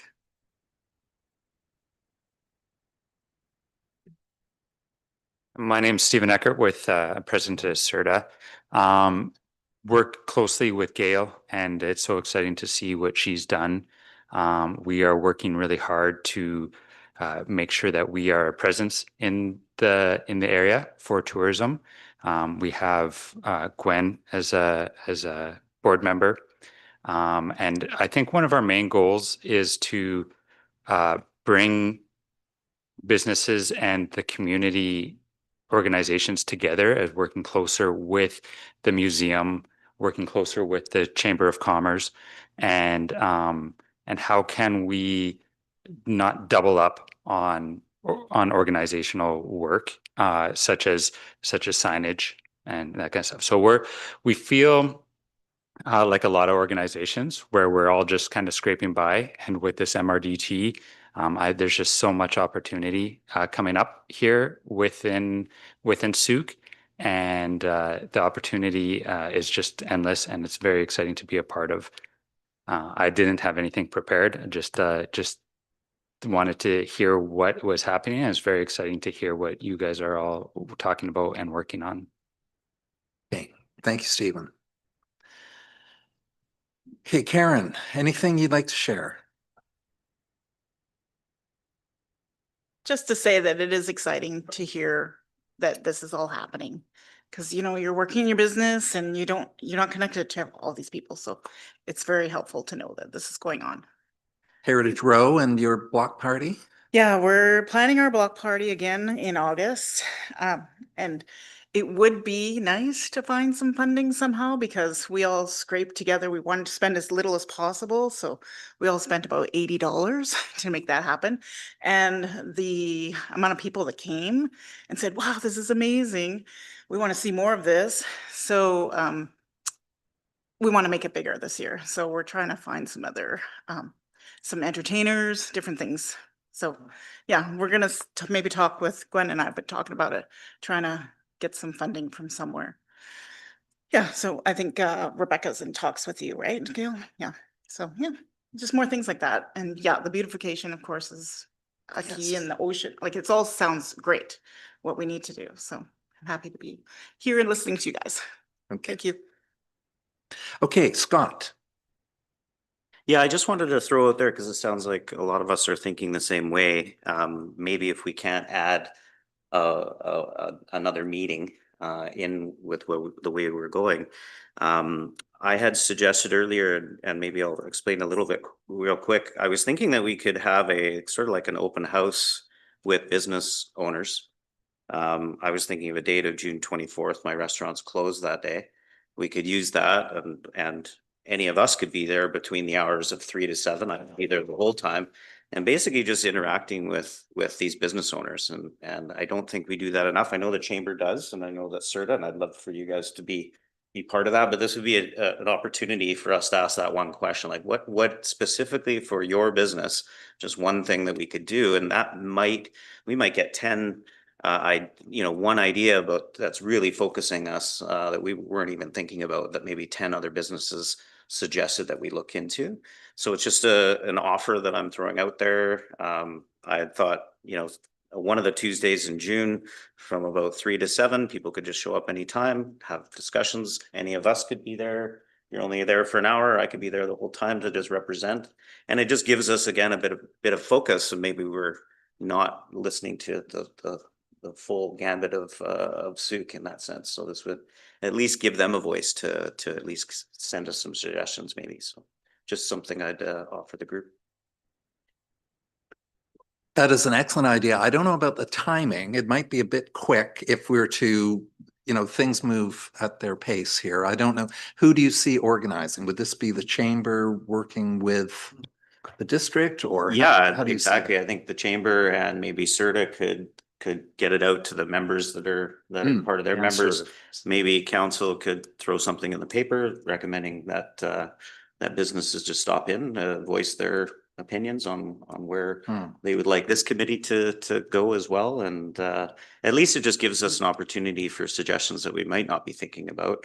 I know that I've got my own personal reasons for being here as a business owner, but I am here actually supporting Sooke first.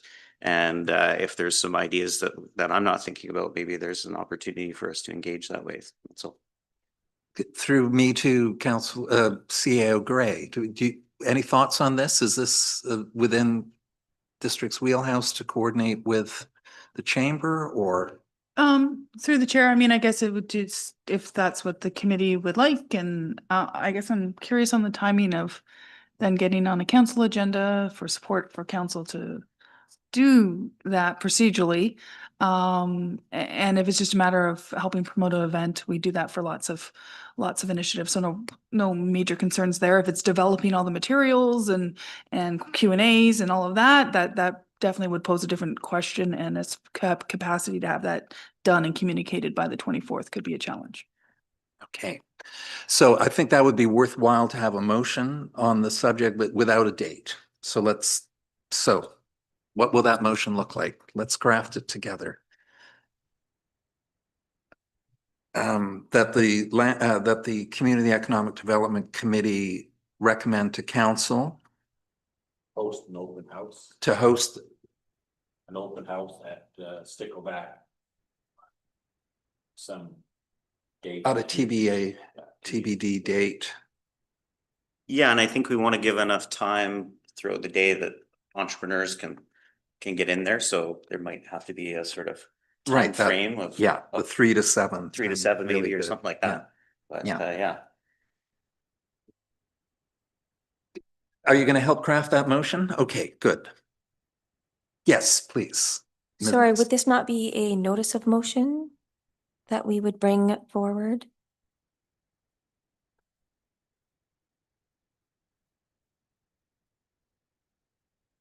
This is a notice of motion arising to be considered by council.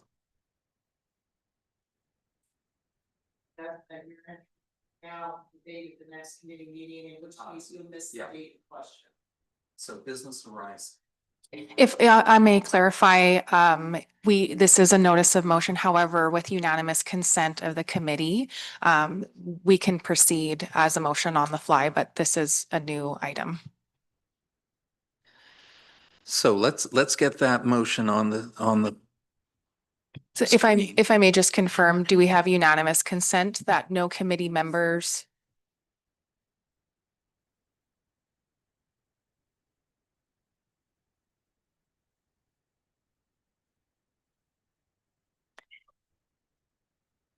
Wait, microphone, please. Okay, I was actually thinking that it's not actually in our wheelhouse either as the committee or the district to run such an event, but the Chamber of Commerce actually does run events on a regular basis. And actually looking for an organization that runs such events and supporting them in running an event would make more sense to me than the motion as presented right now.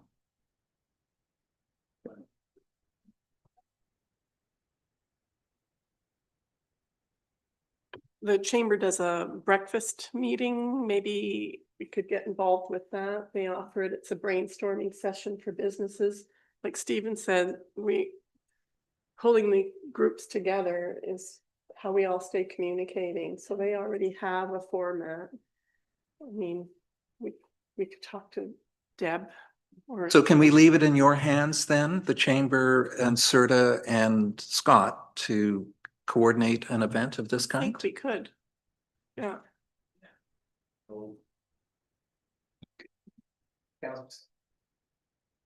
I was also going to suggest that if our intent is actually to, as was being pointed out, get information from various businesses in terms of what we might want to prioritize, that's where I think if Ms. Moog has opportunity and time working with the chamber, there could be maybe some materials presented, and then we can ideally harvest those great ideas that we're hoping to find. So I think that our role would be really in terms of what ideas and what are we looking for to basically guide our strategy and guide us forward. They throw a great party. So that's, and Scott's offered a venue. So I think everyone has a part to play, but I think ours is really in terms of harvesting. Okay. So if we leave it at that the chamber, Serta, and I would just like to request clarification if the member would still like to make the notice of motion for consideration at the following meeting. Now that is not given unanimous consent, the member may still make a notice of motion of this for consideration at the following CEDC. thank you for that clarification. Are you keen to make a notice now, or would you like to follow the informal process we've discussed here?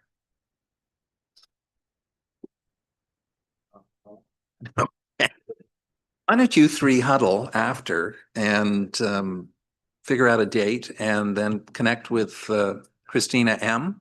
and we'll get something rocking here. It sounds wonderful. And Councillor St. Pierre is right. This committee needs that data to come forward. Yeah.